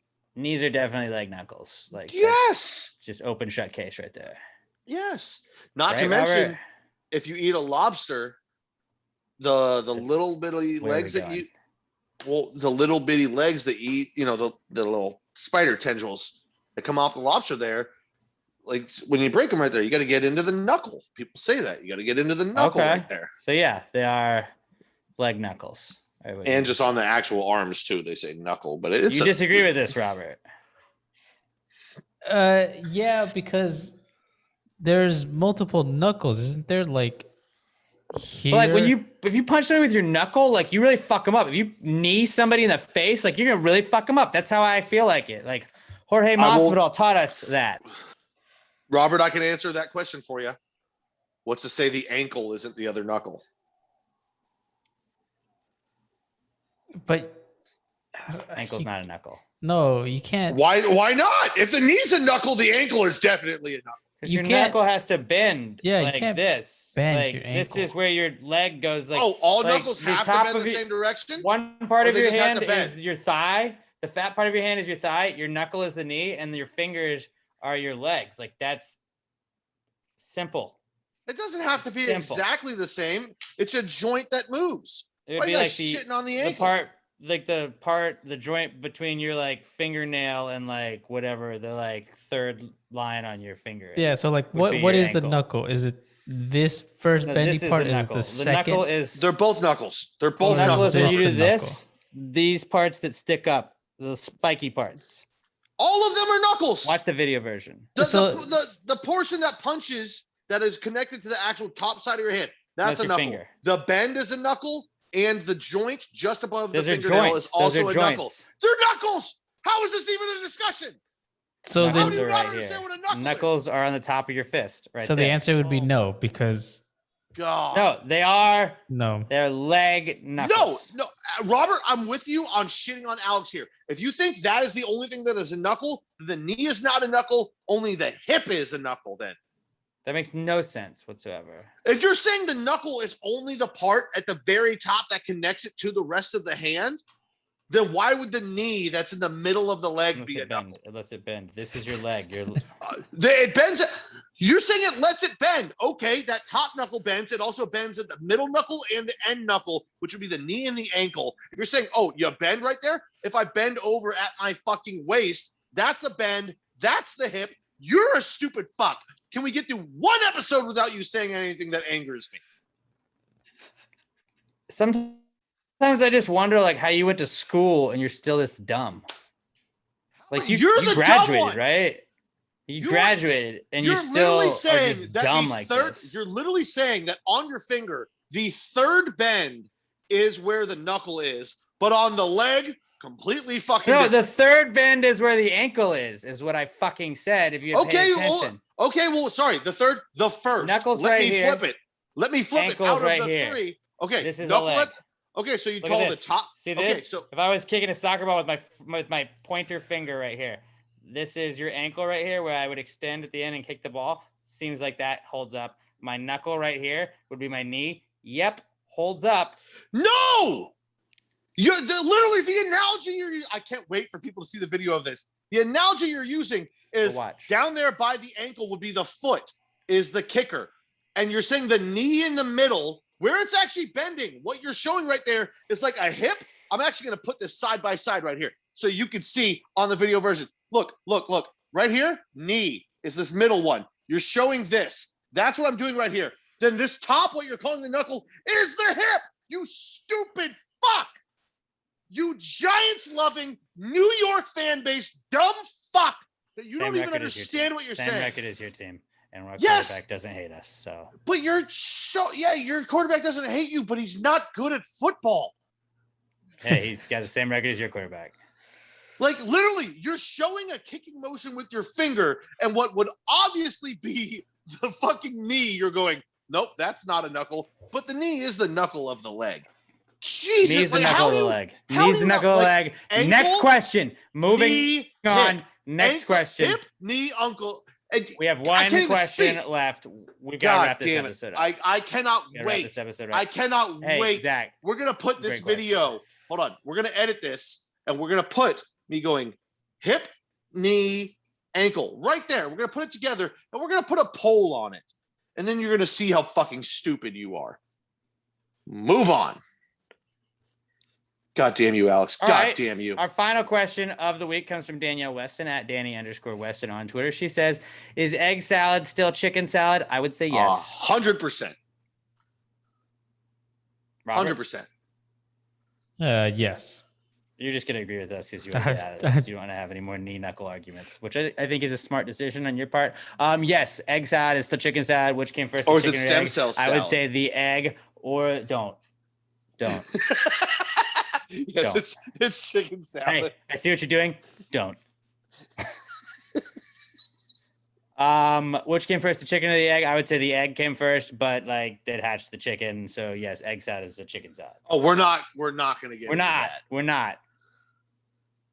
Yes, egg salad is chicken salad. That is our final question that we will answer this week. Hashtag PTG answers at Pass the Grade Pod. I'm at Alex J. Middleton. Pat is at not Pat Dion. Robert is at Robert Barbosa 03 on Twitter. Robert has a podcast called A Recent Study Suggests. You can listen to new episodes of it every single Monday on wherever you're listening to this. Wherever you're listening to us, Robert and Sam have a podcast. What did you talk about this week on the podcast? Oh, we talked about pumpkin spice.